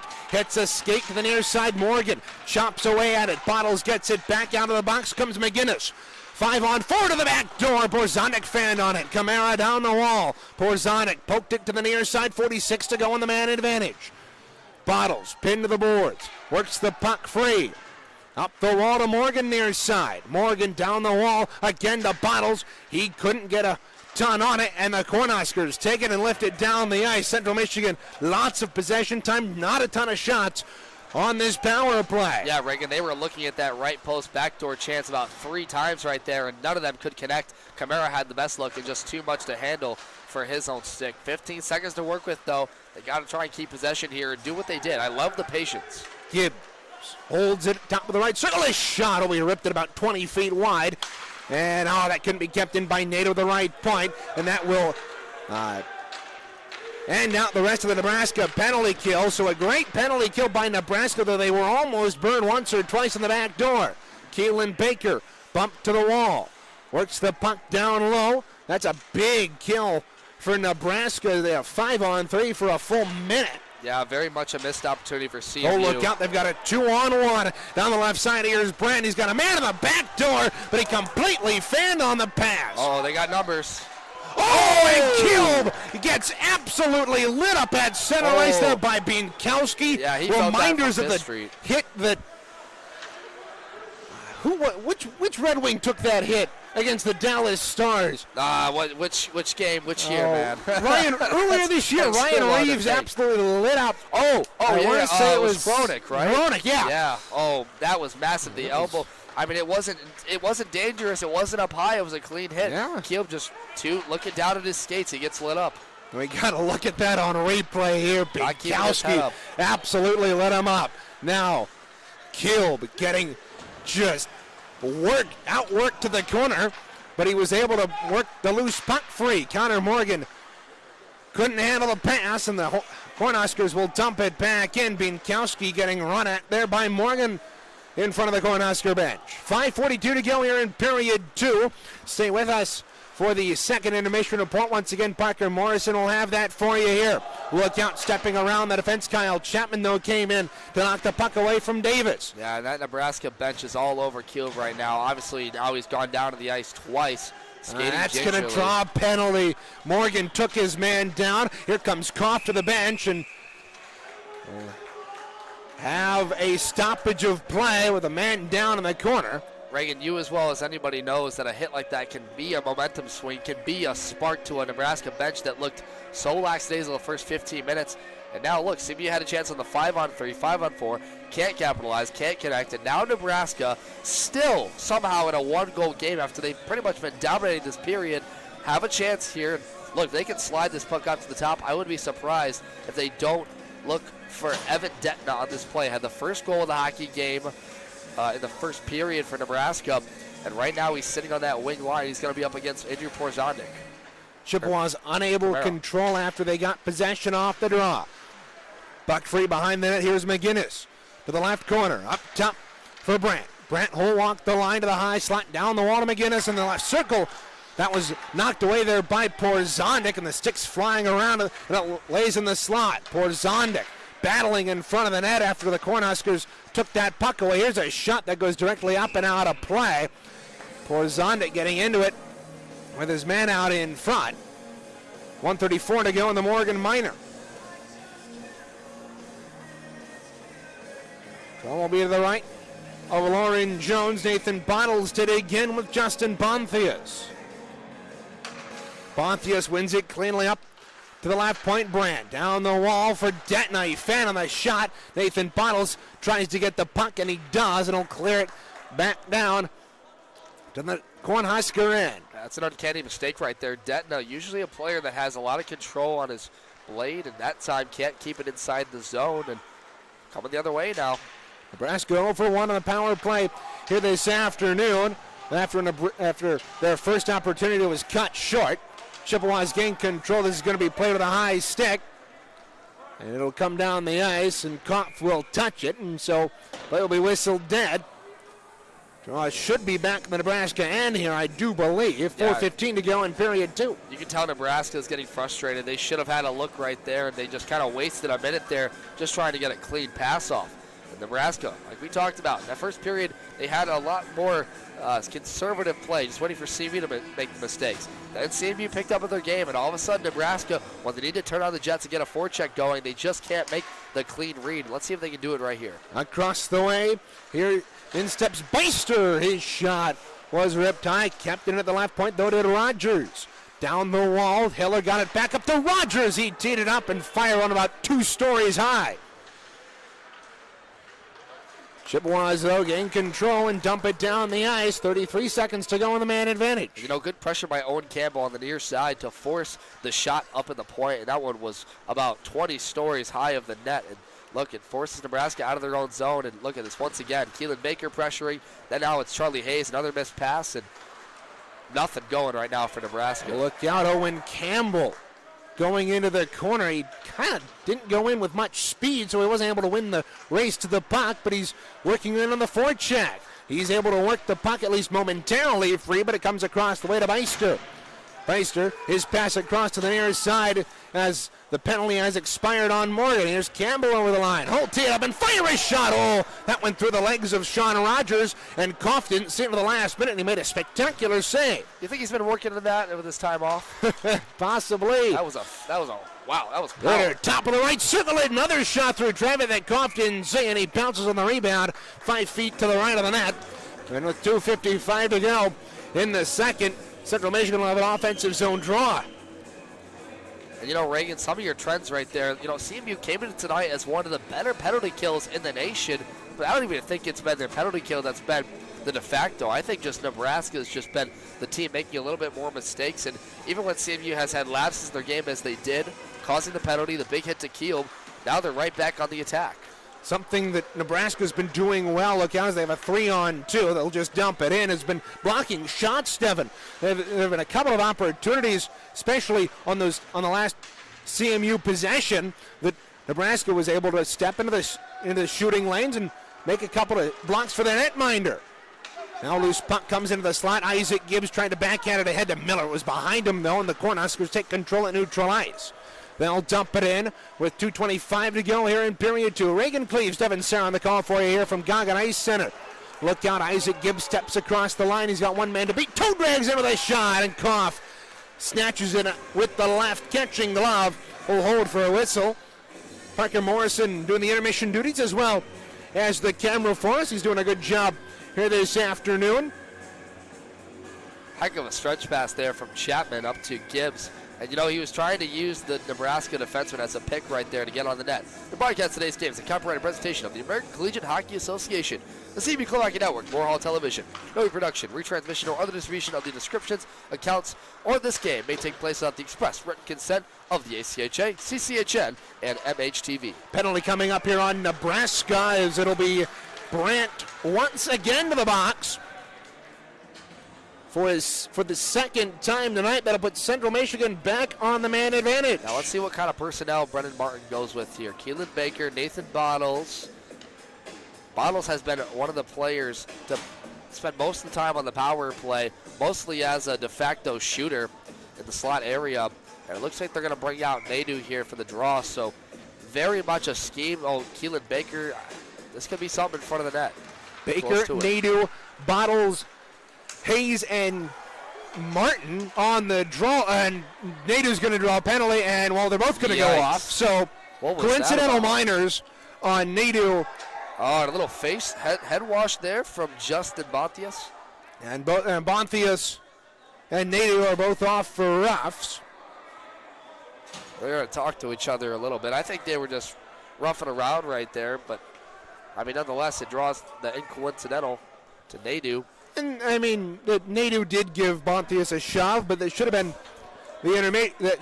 the initial penalty. Should be 5-on-4 here for CMU. Siraki will come out and be the fifth man for CMU. Time of those penalties, 1905, or 1805. But Nebraska wins the drop, and will dump it out to center. Yeah, and that was a negative effect of that, was Nadeau going to the box, and Siraki has to come in. Uncanny, can't win the draw. And on the outside of the zone, here's Nathan Bottles. Oh, work to the high slot, let a shot go through traffic that hit a couple of bodies, and the Cornhuskers will center the length of the ice. Lauren Jones out of his net to play it.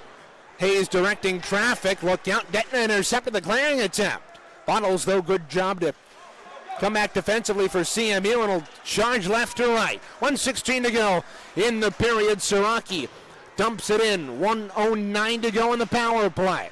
Up top for Charlie Hayes. Hold to the left point. Shot through traffic. Blockered away. That's touched up high, and Kopf will cover the rebound. And Siraki awful close to what would have been a high sticking, or what would have been playing the puck with a high stick in the crease, but nothing comes of it. 1 minute to go on the penalty to Walter Brandt. So we're going to get a new look here with Isaac Gibbs, Owen Campbell, and Porzonic. I like that trio of forwards. Campbell wins the draw up to Camara. Back down to Campbell on the wall. Under a minute to go. Here's Camara. His shot was blocked. Morgan gets the clearing attempt, though, along the half boards. He'll work it down low to Porzonic. Already has an assist tonight. He'll work it freedom to Owen Campbell. He's got to move their feet here. Great diving play by Campbell to negate what could have been a possible breakaway there for Biermannstrock. Yeah, just not moving their feet enough. They're kind of just standing around waiting for the one touches. You got to give time and space. Isaac Gibbs works in, trying to get his first goal since coming back from injury. Worked the puck to the near side. Porzonic up top for Camara. He's already got one on the power play. His shot was blocked away. 20 seconds to go. Down in the left circle, bouncing puck. Gibbs threw it to the corner. Campbell after it with Porzonic. Campbell able to get it for CMU with 10 to go. He'll back it down the wall to Porzonic. Chippewas have to get a shot off. Camara from the left point. He'll let a wrist shot go. It was deflected into the corner. Back out in front. Chippewas couldn't connect, and that'll do it for 40 minutes. Central Michigan up 2-1 at the conclusion of two periods off of 2 second period goals in the first 5 minutes. Camara and Siraki will have a recap of the action with Parker Morrison when we come back here on the CMU Club Hockey Network, live from Goggin Ice Center.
Goggin Ice Arena here at Miami University. You're watching your Central Michigan Chippewas take on the Nebraska Cornhuskers, and this period has been exactly what the Chippewas wanted to do. They capitalized off of their offensive breaks and were able to score 2, putting them up 2-1.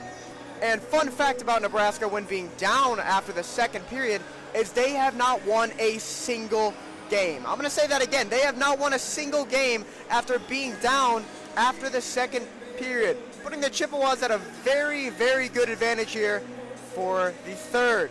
Now let's go over to the Griffins. They're not playing tonight, but they will play Springfield at 7 p.m. tomorrow, and they're going to be starting the Great Skate Winterfest as well.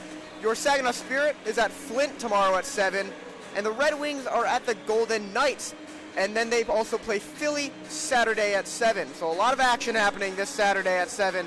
You choose what you want to watch. And for the rest of the NFL, you got Ottawa at Pittsburgh, also at 7, and then Colorado is at Vancouver at 10 p.m. But if you're the Chippewas, for the third period, you want to keep capitalizing off of those offensive breaks and those power plays. You saw that it got a lot more physical here in the second with a lot more penalties happening and even a fight next to the goal on the Nebraska end. So if you are the Chippewas, you're just going to want to keep capitalizing off of that. And if you're Nebraska, you've got to put up a defensive stop and stop playing sloppy on the defensive end. They've given up 2 goals now in just 1 period off of a power play and another power play later in the second. Thank you guys so much for watching Central Michigan University's Chippewas broadcast of Chippewas versus Nebraska Cornhuskers. I'm Parker Morrison. We will be right back with the third period of more action.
And we're back here inside Goggin Ice Center. Reagan Cleaves alongside Devin Serra here this afternoon. Central Michigan after 40 minutes up 2-1 here on Nebraska going into period number 3. And Nebraska 0-5-1 when trailing entering the third period. Central Michigan 9-1-1 when they are up after 2 periods of play. Devin, what are your keys to the third period?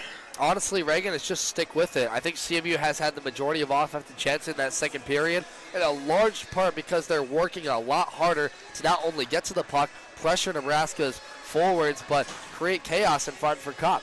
And, you know, at this point, it's about sticking with it, creating patience, and look, they just got to capitalize, you know. Sam Camara had a great chance in the power play on the back door to score. Porzonics had a couple of good looks. Isaac Gibbs, this puck will go in the back of the net if they stick with it. So just continue working hard and put their head down. That's all they got to do, and they'll come out of here victorious. Central Michigan right to left here across your radio dial in period number 3. Their bench all fire up down to our right. Pardon the Central Michigan pun. Now Hayden Flynn right off the opening face-off of this third period. Chippewas got a grade A scoring chance, but they are unable to capitalize off a good save there by Koff. Cornhuskers come back the other way, turned it over, and Central Michigan moved it back out to neutral ice. Firing it across the way was Detna, and Christopher Martin comes back into his own end. 30 seconds gone. Look out, an errant pass comes off the boards. Here's a shot. Oh, that was ripped high there by Andrew Hiller.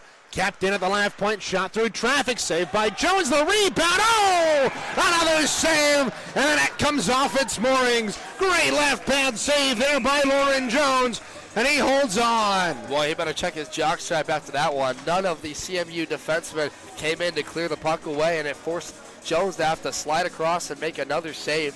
Lucky that post came off, because I think if he had a third look at that puck, that could have been in the back of the net, but I mean, nonetheless, Lauren Jones, we haven't really talked about him in this game, but he's come up big at times where Nebraska, look, they've had good power play opportunities. They've been sliding the puck, making him move, and he's just stayed, I use the word a lot, but poised. He stayed confident in that, and you can see that right now with this team playing in front of him.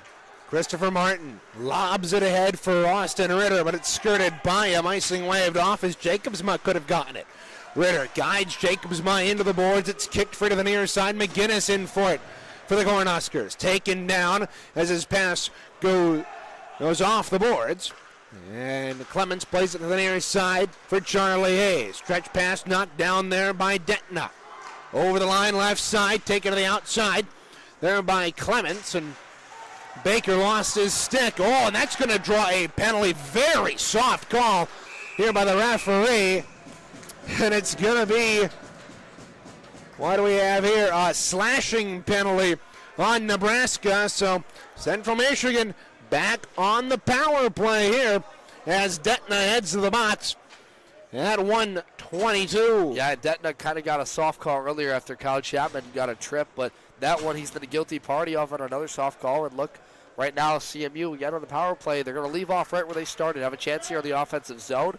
They've got the personnel that really was the de facto for the chance. Sam Camara, Isaac Gibbs. Look, Camara had a backdoor chance, just couldn't finish in the one-timer. Let's see if they can do it right here. Central Michigan 1 for 4 on the power play. Here's a shot. Oh, big kick save there by Kopp. And the rebound had such juice on it that it'll go all the way back into the Chippewa end. And that's massive. Kopp has really kept the Cornhuskers in this game with his play. And, boy, he moves around a lot. He's a fast goaltender, Reagan.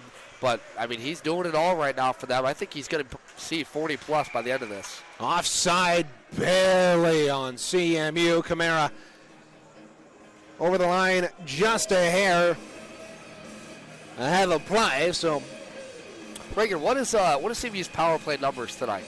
1 for 4, Devin. 1 for 4, okay.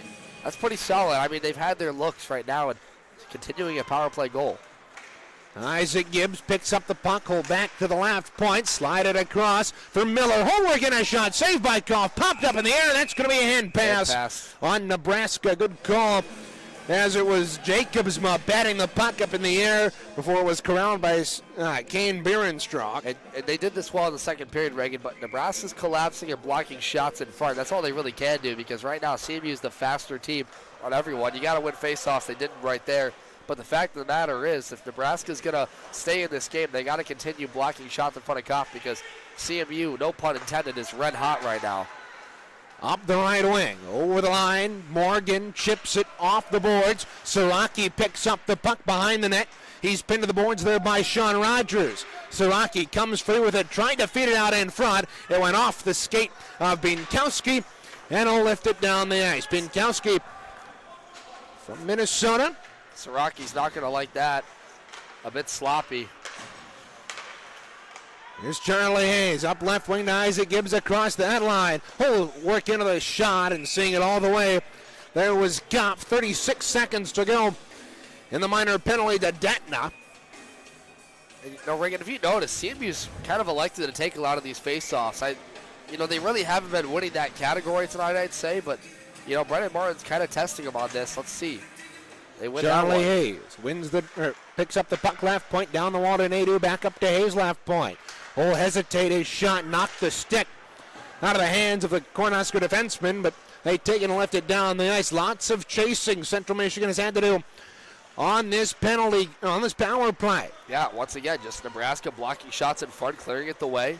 Nathan Bottles screaming down the left wing to the outside, works behind the net. Up top for Martin. Christopher Martin right. Circle a shot. Blocked in front. Baker on the rebound. They jam away at it, and it's worked across the way. Martin beats his man to the puck. Works it down the wall. Out of the box comes Detna.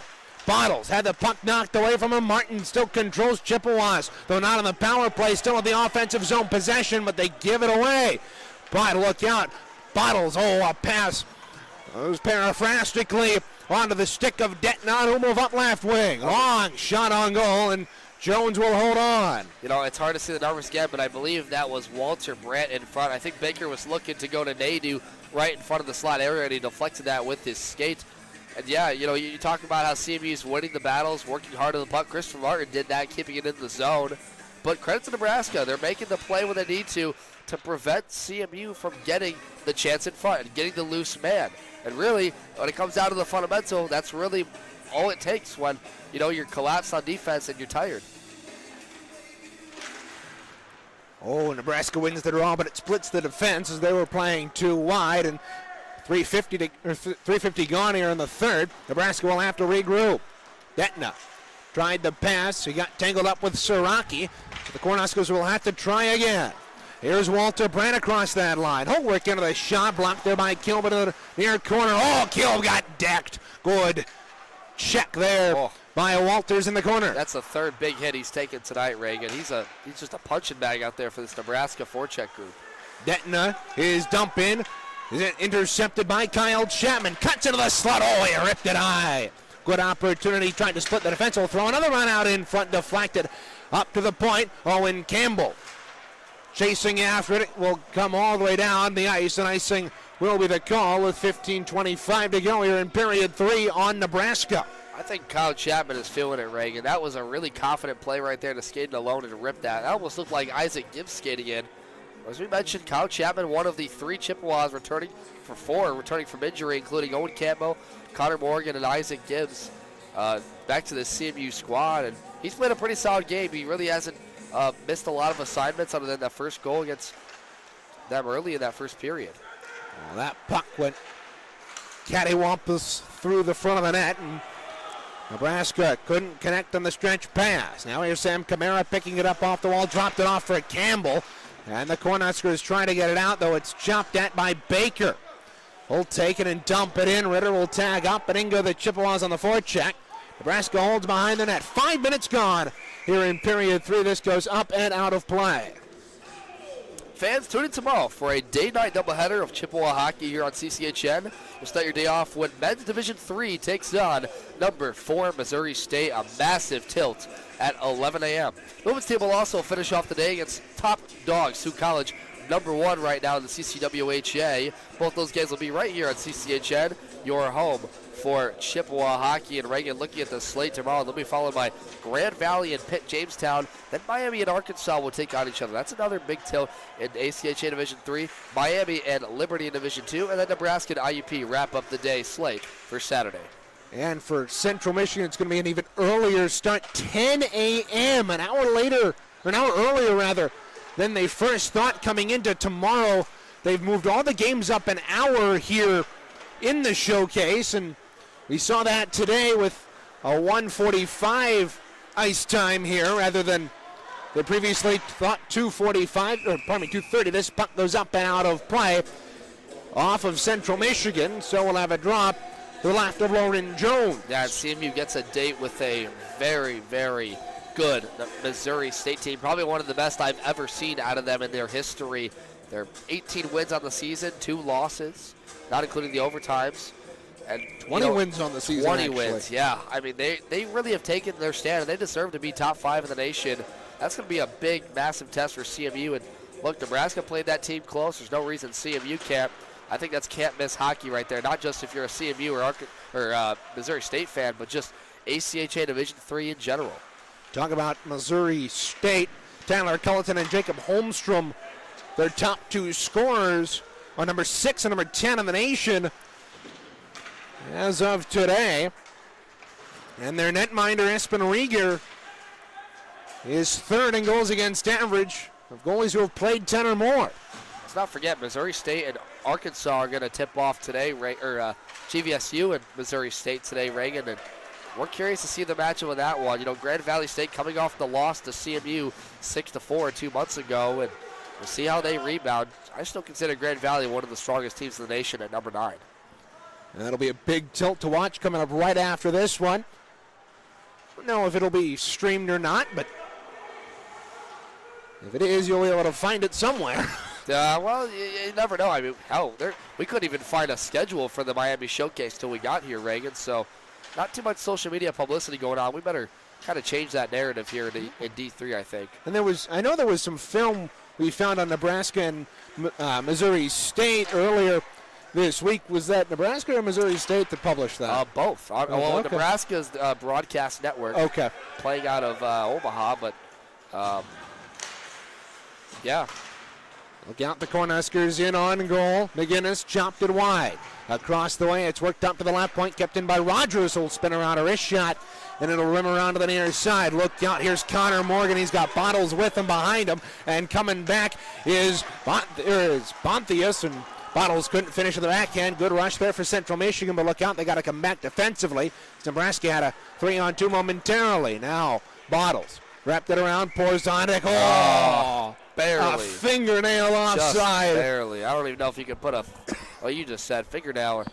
I heard a famous broadcaster rip a line. You couldn't put a cigarette between the skate and the blue line for that one. But, yeah, just uncanny offside. And look, Reagan, that was a dangerous chance. But look at the patience by Kopp. He knew that puck was going to Bottles, slid it across.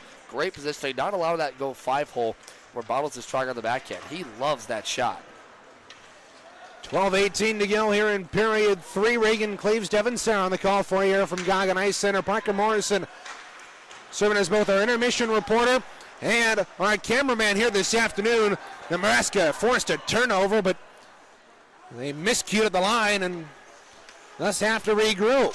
Loose puck, great poke check there by Andrew Siraki. He's got Tyler Martin streaking out in front. Siraki works behind the net to the far corner. Will pull up there behind the net to Martin. Back out to Siraki on the forehand, saving the rebound. It rolls in. Central Michigan gets a goal. 8:15 into the 3rd, and they're up by 2. Tyler Martin and Siraki, great tic-tac-toe play. Gets it back to Siraki, and what does he do? Goes to the net, but they don't stop there. Connor Morgan stays with the play, goes to the right post, and pushes it into the net. And not illegally, his stick. He worked hard right there to get the inside positioning, not allow Nebraska to take that puck away, and relentless pressure is why CMU now leads this game by 2. And it's great work by Andrew Siraki that started that play, and his shot caused the rebound, and Connor Morgan's shot. Alex Kropf got most of it, but in the end, it trickled over the line. Hey, let's say it, Reagan. How about these young players stepping up for this CMU forecheck? You know, we talked about the miscues in the first period, but they've come alive now. Here's Campbell over the line. A shot saved by Koff. The rebound comes to the far side, and the Cornhuskers clear it out.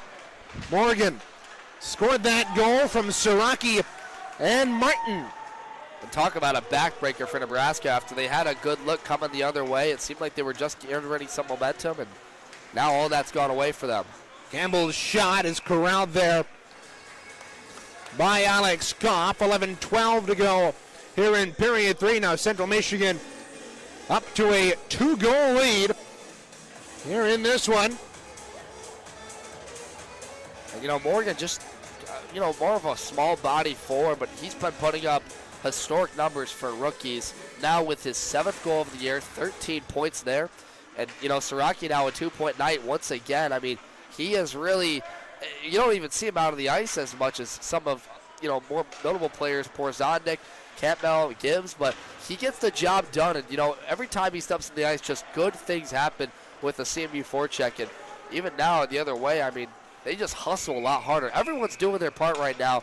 It's all individual efforts that combine to make a great team, hardworking and reluctant Central Michigan group. That's kind of what you want to see.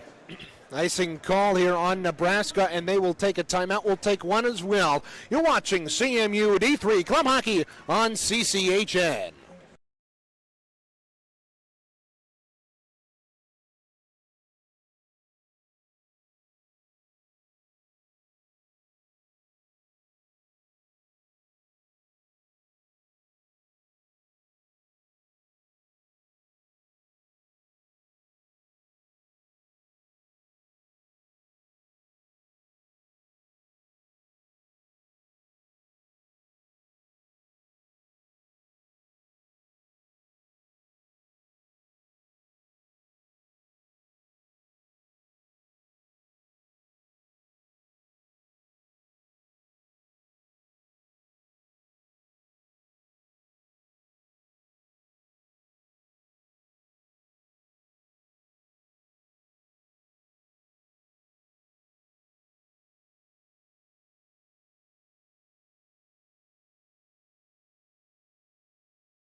Reagan Cleaves, Devin Sarabak here inside the broadcast booth. And Devin, taking a look at the schedule upcoming for Central Michigan.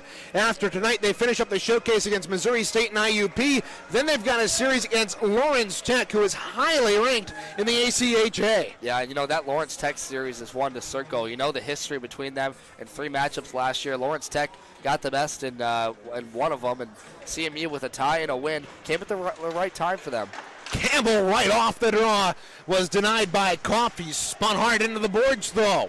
Loose puck in the corner, comes up the wing. Charlie Hayes steps in with shot, buckled away by Koff.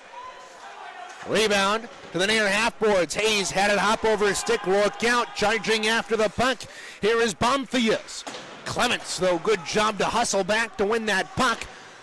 But it's played across the way, Etna kept it in. Putting on the brakes, here's McGinnis. McGinnis out in front. Jones run into, though not intentionally, by Detna. And now see Jones get up here. That was a hard body check he took. Skates away now. Bonthias with some incendiary activity with Brendan Clements. And Clements was like, hey, look at the scoreboard. Well, Clements a penalty coming up here on Keelan Baker. Clements hasn't seen too much ice as of late. He's not really had the greatest game just from his own play. I think he knows that. And, getting a look there, trying to clear the puck around, and then he gets to the net. It's, some they're going to work on and talk about coming into tomorrow against Missouri State, because they'll need him to be good against a strong, almost stronger blue line in Missouri State. Nadu got hauled down right off the draw. No hooking penalty now. A shot blocked there by Jay Nadu. It'll up and out of play. Keelan Baker in the box for Central Michigan. 2 minutes for a hooking penalty. Nebraska on the night 0 for 2 thus far on the year. They are 46. Pardon me, they are 16 for 59. Jay Nadu pushed the head of Justin Bonthias as they were in the circle. Didn't they go to the box earlier for stuff like that? Yeah. Up the left point. Brandt slides it across, gets it back high slot. Slides it back across, hop past Detna, down the wall. McGinnis controls in the corner. McGinnis lost the puck, loose puck in the circle. Jay Nadu turns and spins it around, kept in though. Great play there by Brandt. Now, loose puck in the circle, a shot. That's skittered wide off the stick of McGinnis. Puck free in the corner. Isaac Gibbs chops at his man as he's already down on the ice. Now, Martin takes a slash there at Bonthia. Central Michigan's got to be able to keep their cool, as penalties have proven in the last couple of series to be able to let their opponent back into some hockey games. Yep. Detna steps over the line, the only goal scorer for Nebraska here tonight. He's their leading goal scorer. He's got 15 in the year. You know, I think Nebraska saved all their energy for the last 10 minutes because this is a very aggressive penalty kill group right now.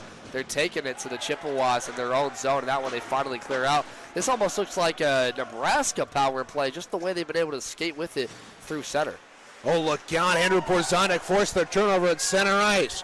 He'll work over the line. He's got Bottles right on the back door. Porzonik chases the puck. Oh, and he's hauled down. How is that not a penalty? There it is. Yep, now it is. And you're going to send both of them for that? Oh, my Lord. Call a penalty on Nebraska solo for once. Yeah, that was a yikers. Porzonik got through two defenders at their own bench. They were just talking about it, and Bottles came over to help, but you know, nothing coming there. And, you know, Portland's going to laugh that one off because he knows he really didn't do anything that wrong there. I'm with you, Reagan. I don't think that should have been a double coincidental. Yeah, but I mean, nonetheless, Porzonik, looking at the replay here, he got hauled down to the ground, and it kind of goes off screen if you go back and look at it, but you can even see him trying to wrestle his stick away because Brandt's just sitting on it. Now, I understand why you give them both there, but Porzonik didn't instigate that penalty. Didn't instigate that tussle, but it still remains 5-on-4 for for Nebraska. Look out, right in front, they score! Kane Bierenstrock, his first goal of the year, brings Nebraska back within one. It's a power play goal at 11:28. Well, so the coincidental leads to a look the other way. Nebraska just gets this puck in front. They look like they worked a lot hard to get to the play, and right place, right time in front of the net. And that one leads to the back of the net. Boy, what great passing there for Nebraska. We haven't seen that all throughout tonight, but that one just reluctantly in the back of the net. And as you mentioned, his first goal of the season. Very honestly impressive from Nebraska just to stick with it. I said it before, that almost looked like a power play, the way they were taking the pressure to the Chips on their own power play. Yes. And for Connor Morgan, he had the assignment on Bierenstrock, but he kind of overskated him and lost him in coverage. Now Campbell forces a turnover for CMU across the way. Kamara's shot turned aside by Koff, and it's flung around to the near side. 8:08 to go here in period number 3. CMU holding on to a one-goal lead over Nebraska, which was cut in half by Bierenstrock's first of the year moments ago. And, you know, right now here, if you're on CMU's bench, you got to tell your guys, Brendan Martin, to stick with it. We're the better team right now in this period. They just had a bad lapse that led to a pretty much break goal there for Nebraska. Don't allow them to make momentum. Oh, look out. Look out. Frank blew a tire at the side of the goal, and Miller trying to wrestle free from Frank. The puck is worked up. Here's a shot that deflected off of a Nebraska stick in the slot. 7:30 to go. Andrew Miller running around like a wrecking ball in the offensive end here.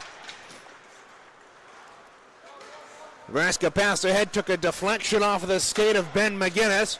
And here come the Chippewas. Miller got run into up high in the slot. It looked like it was from the slot, from the side.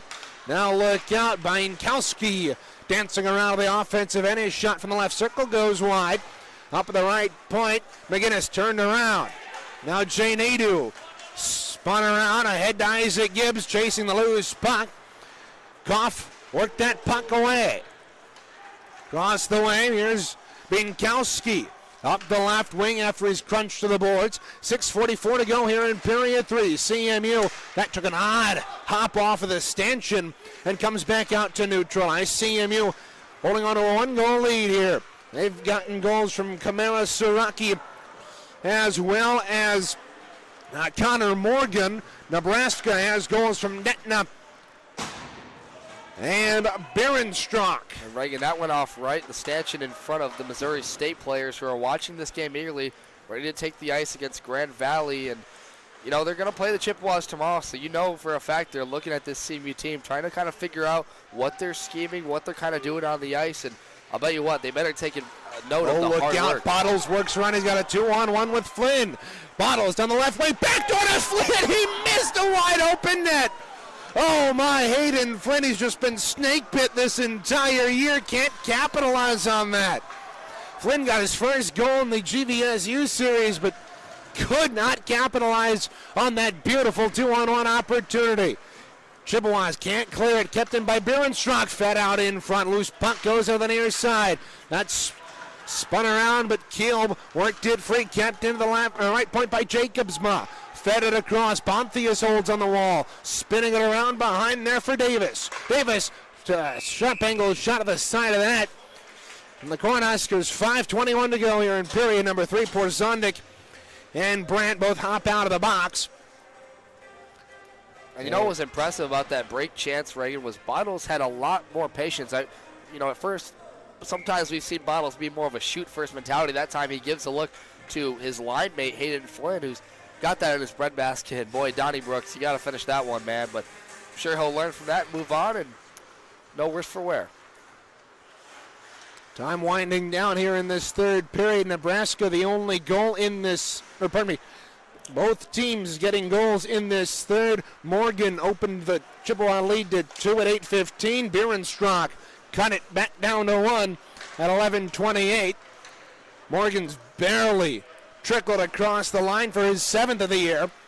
This pass ahead, this will go for icing against the Chippewas if they can win the race, and they do. Sam Camara barely beating out the Cornhusker forward who was racing after that one. The Cornhusker bench not too happy about that one, but yeah, Reed Fuller thought his man won the race there, but they're going to call this one icing the other way regardless. And look, right now, if you're CMU, it's time to buckle down. Look, don't do anything too extreme here. Obviously, you want to try and have offensive defense, trying to score, but you can't get caught right here playing cute. You can't have a missed assignment. Christopher Martin and Camara at that blue line have to stay absolutely as stanchion as they can, not allow a puck behind them. Brown and Miller getting into it on the near side of the face-off circle. Miller went down, so the referee came in to tell both of them to knock it off. Now Miller taken down, and Chippewa fans. Oh! That could have been an elbowing penalty as Miller got absolutely lit up high, but Chippewas aren't going to get that one. It looked more incidental than anything. I don't think either player saw it coming. I don't think he saw Isaac him at Gibbs all. hooked over the line as he works in. Loose puck in the crease, and Koff. His defense was able to work it away from him as he was sprawled out in the crease. 4:23 to go here in period 3. Miller's working hard right there. He's just way too deep on there. If he just waits a split second longer in front of that crease, he has a wide open net as Kopp was falling down, but nonetheless, it's going to whistle that one. A roughing penalty, though, coming to Isaac Gibbs. Central Michigan once again. Do we see that on our screen? Let's check. It's roughing penalty. Yep. And Isaac Gibbs. I think that's a clear call, Reagan. But I didn't see it. What a bad penalty to take late in this one. You absolutely cannot. We just talked about limit the mistakes right here. And now CMU's forced to dig in against what's going to be a hungry power play unit for Nebraska. Nebraska converted on their last opportunity. Up at the right point. Slides it across. It's played back down low along the half wall. 4:06 to go in regulation. CMU up 1. Up top. Here's Brandt. Slides it across. Was just too far for McGinnis, and it goes into the corner. He's pressured there by Clements. Worked behind there for Walters. It's worked back up top for Brandt. His shot through traffic. Save Jones and the rebound. They jam away at it. And Clements getting after Bonthius for the extra whack he gave at the puck after it was under Jones. And we remain 5-on-4. That's a good cycle by Nebraska right there. Good job by Lauren Jones to keep that rebound from coming out. And you know, Jones sometimes has had trouble with rebounds earlier in the year. He's worked on it. And right that time, he scoops away at it and gets the whistle. Go to the referees to give him it. They've been giving Kopp those kinds of whistles, and they give that one to Jones. And he really got barreled into right there. He's had a tough game. Cornhuskers win the draw on the offensive end, 2 on right. They'll work in a shot, ring it off the iron, a rebound saved by Jones. It's loose in the slot. Campbell couldn't get to it in time, and then it comes off its moorings.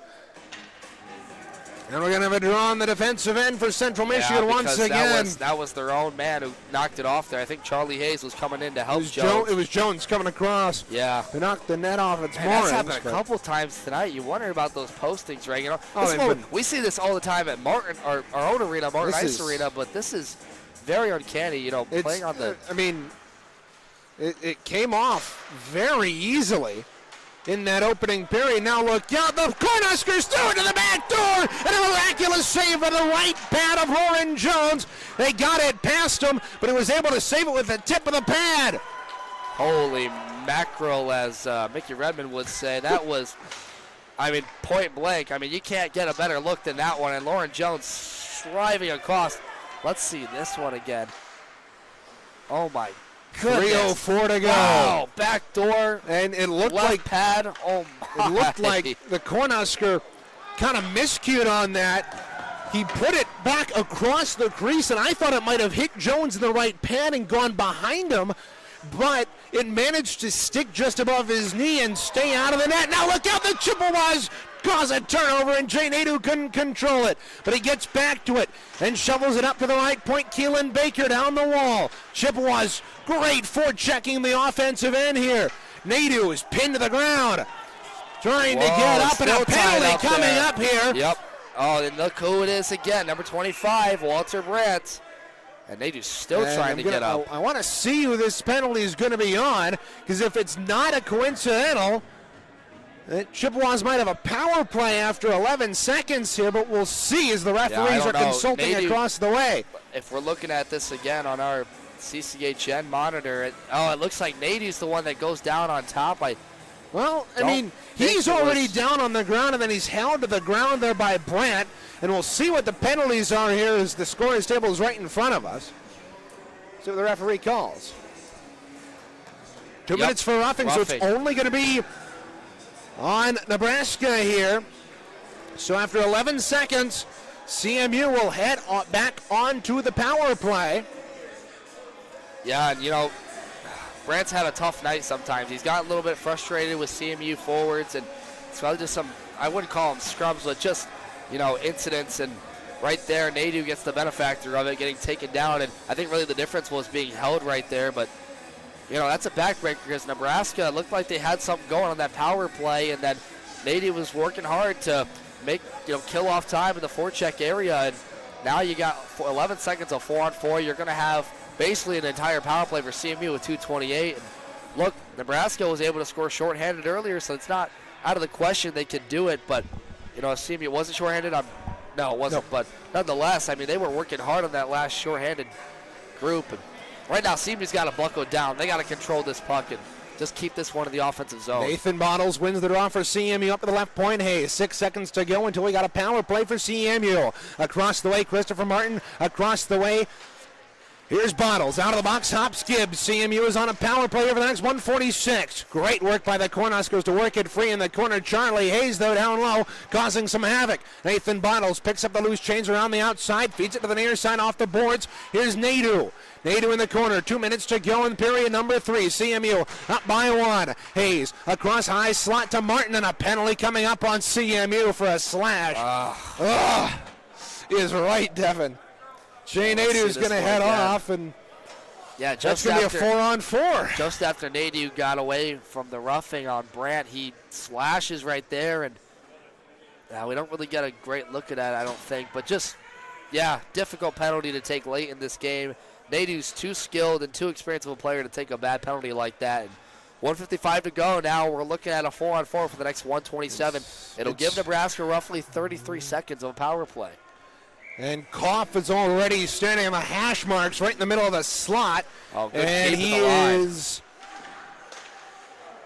not going to head to the bench as Nebraska couldn't keep that puck in.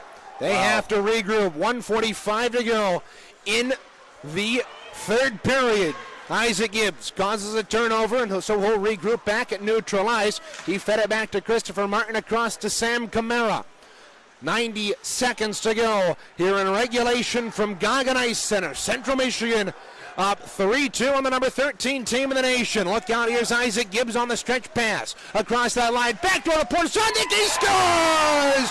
Andrew Porzondik and Isaac Gibbs has his first point since coming back from injury, and CMU has a 4-2 lead with 1:18 to go. That is picture perfect. Andrew Porzondik uses the inside positioning off of Gibbs' feed to beat out the defender. Gibbs kind of sausages one a bit in front, and Gibbs just keeps the puck away with his body to go to the backhand and stuff it home past Kopp, and he's frustrated about that. That one just might be the dagger, and how about those two connecting to put CMU up by 2 once again and finish it. The top players come up clutch when they need it. Isaac Gibbs returning from injury. He does it right there with Porzondik.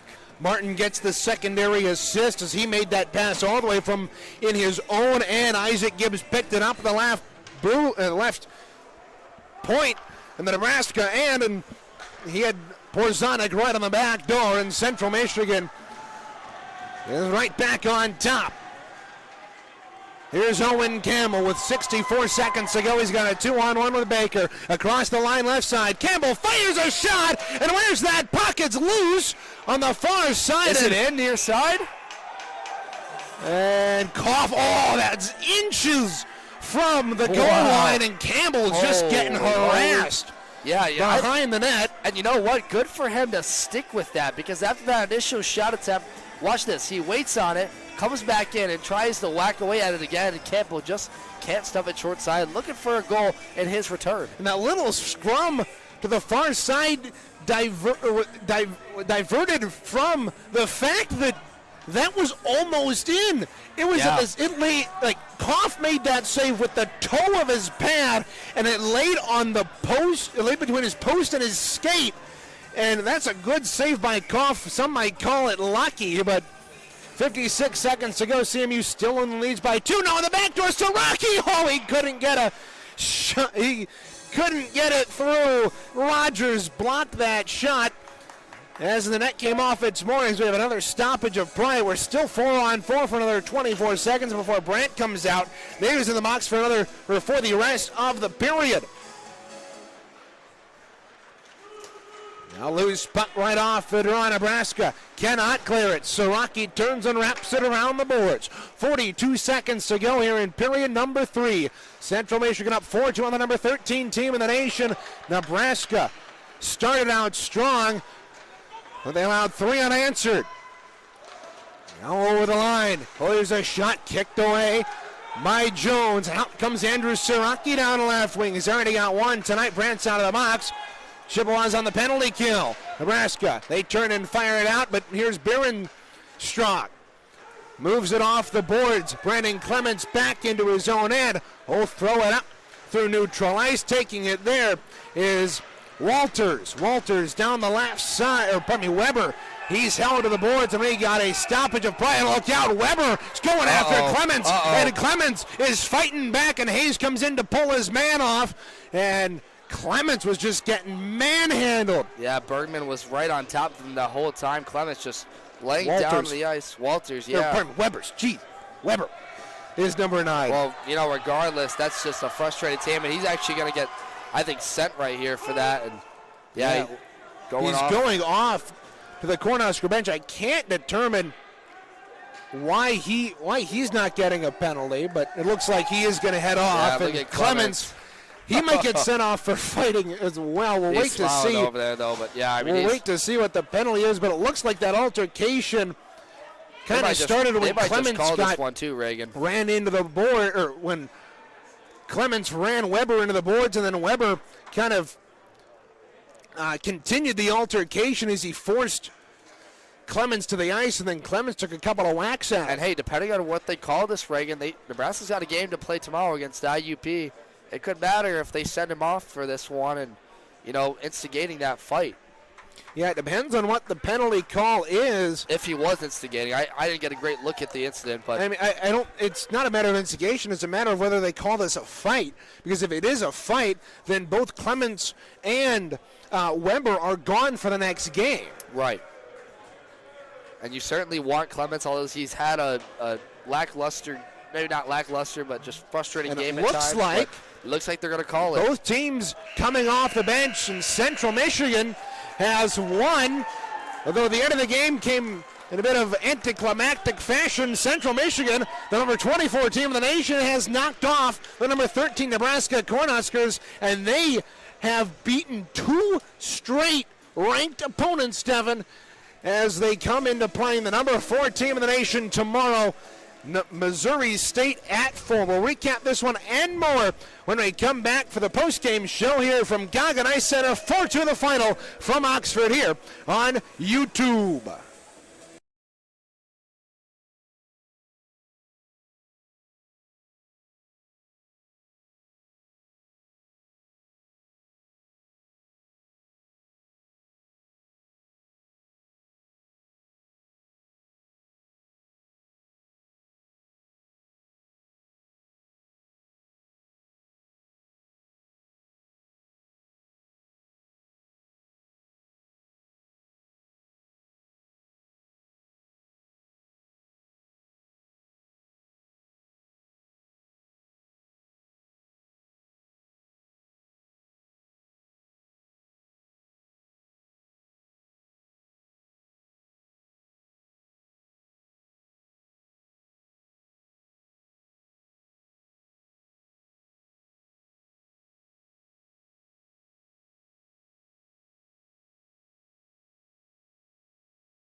And we're back here inside Goggin Ice Center. Reagan Cleaves and Devin Serra back inside the broadcast booth for one final time as Central Michigan in another big performance shows up, defeats a top 15 team.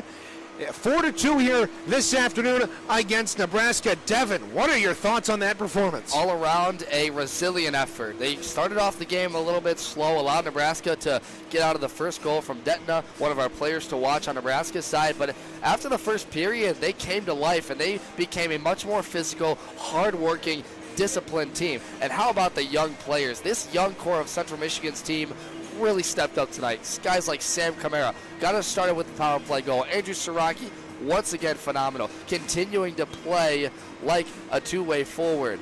Connor Morgan had a goal tonight. Everyone getting involved. Isaac Gibbs coming back from injury. Owen Campbell had some good looks. This was a great team effort that really showed just how physical, resilient, and hard-working the Chippewa team can and needs to be in order to win big games like this. Yeah, indeed, and we talked about Central Michigan getting up on top first. Nebraska struggles to play from behind, and that's what they did here tonight. After being outshot 12-4 in the opening frame, Central Michigan had a 48-19 shot lead at the end of the game. Wow. They poured it on in the latter 40 minutes. Correct me if I'm wrong. Didn't Nebraska have 16 shots in the first period? It might. I don't Close remember. to. I think they had double digits, and they ended up with 19. That means they held them to under double digits through the second and third. That just tells you about what CMU was able to do. They basically dismantled the confidence of this Nebraska team. And, I mean, they weren't able to make anything in the neutral zone, let alone the power play.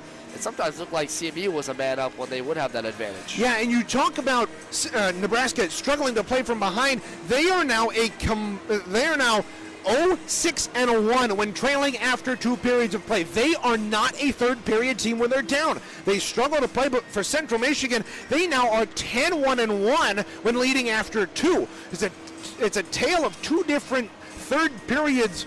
When you're on opposite sides of it, Central Michigan was just played that well in the third period. Yeah, you know what? It sometimes looked like Nebraska was just getting tired in their own zone from just having all of that offensive zone time. And, you know, this Central Michigan team is hard work, as you mentioned. They would win those corner battles, those end more battles, and that just frustrates and dismantles everything defensively. You're forced to collapse. You're forced to block shots. And honestly, I thought the best thing Nebraska did tonight was block shots. They were keeping everything away from Koth, who still had to face 48 shots tonight from the onslaught that was a second and third. So, you know, if you got a takeaway, if you're a Nebraska fan, it's that they did lock down when they needed to. They kept the game close, even when they weren't the better team, but it just wasn't enough. And CMU, with their hard work, is able to come out on top. Yeah, and we thought at the end of that third period there was an altercation between number 2 on the Cornhuskers, Binkowski, and number 51 for the Chippewas, Brandon Clements. They ended up getting both getting 10-minute misconducts and not a fighting disqualification. So nothing to worry about going ahead for either of those two players, but.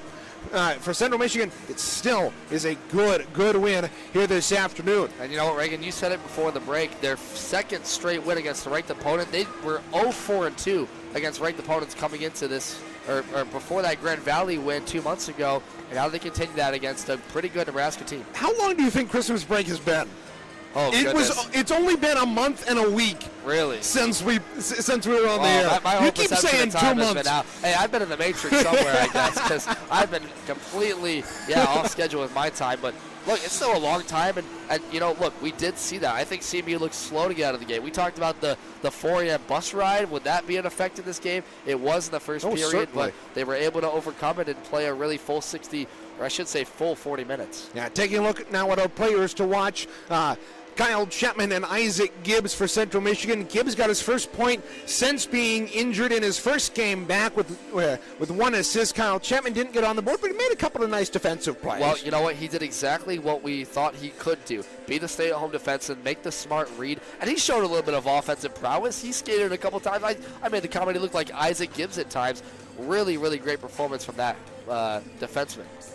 Yeah, taking a look at Nebraska's players to watch. Detna had the first goal of the game for Nebraska. Kick-started their offense, but other than that, they were unable to do anything. And then Alex Koff made 44 saves on 48 shots. Central Michigan absolutely peppered him in the latter two periods, but he was able to come back and play pretty well in net for Nebraska. Taking a look at our keys of the game, Devin, how do you think Central Michigan did? Well, the first one we started off was they had to score first and hold the lead. They didn't accomplish half of that, but they held the lead. Once they got out to the lead, they got the power play goal, then the go-ahead goal by Morgan. It just seemed like from there they controlled the game, and I really think they did a good job holding. Even when they had the better chances, they just stuck with it. They did not let their foot off the gas. They didn't make a lot of mental errors like they were earlier in the game. They stuck with their play, they stuck to their guns, and they had some hard-working goals, notably Porzonic and Morgan.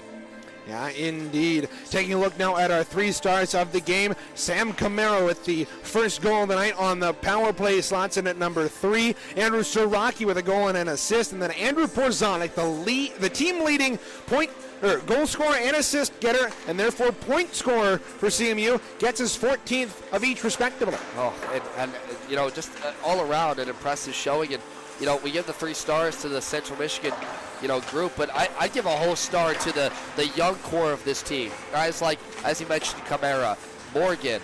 Although he didn't have the greatest night, Clements, I hope to see him rebound tomorrow and have a better game against Missouri State, who now takes the ice out here against Grand Valley State. This will be a game to watch if anyone's able to find the updates on this, but we'll surely have it, right?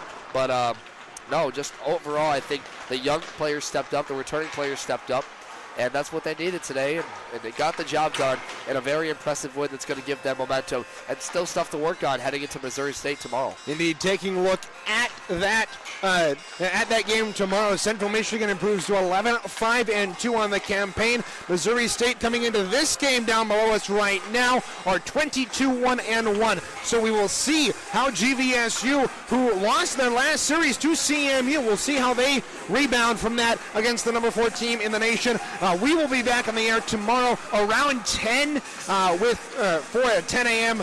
puck drop. We're not sure if that's warm-up time or game time, but keep an eye on the YouTube channel. We'll be live when we start our pregame show. Nebraska falls to 9-6-0-2. They will take on IUP tomorrow, who sits at 6-4-1-2. Central Michigan is going to play IUP on Sunday to close out their showcase slate here this weekend. Devin, any final thoughts? Well, I'll tell you what, tomorrow is a can't-miss game because 2 things.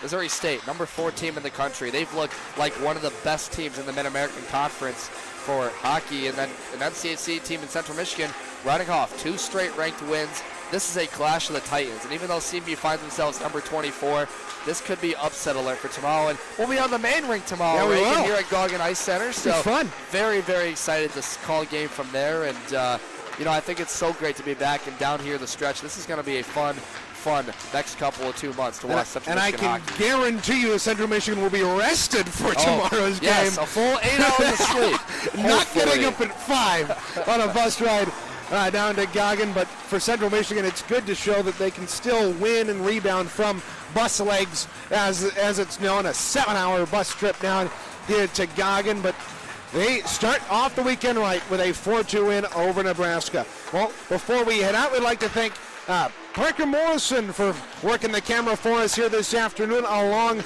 with doing our intermission report. He did a great job, and we're happy to have him with us this weekend. He will be behind the mic on Sunday, come the game against IUP, being my color man on Sunday. But we will be back tomorrow for Missouri State. Until then, this is Reagan Cleaves for Devin, Sarah, and everybody else here at CCHN saying so long, as the Central Michigan Chippewas knock off the number 13 Nebraska Cornhuskers by a final score of 4-2 from Goggin Ice Center. Thanks for watching, and have a wonderful night, everybody.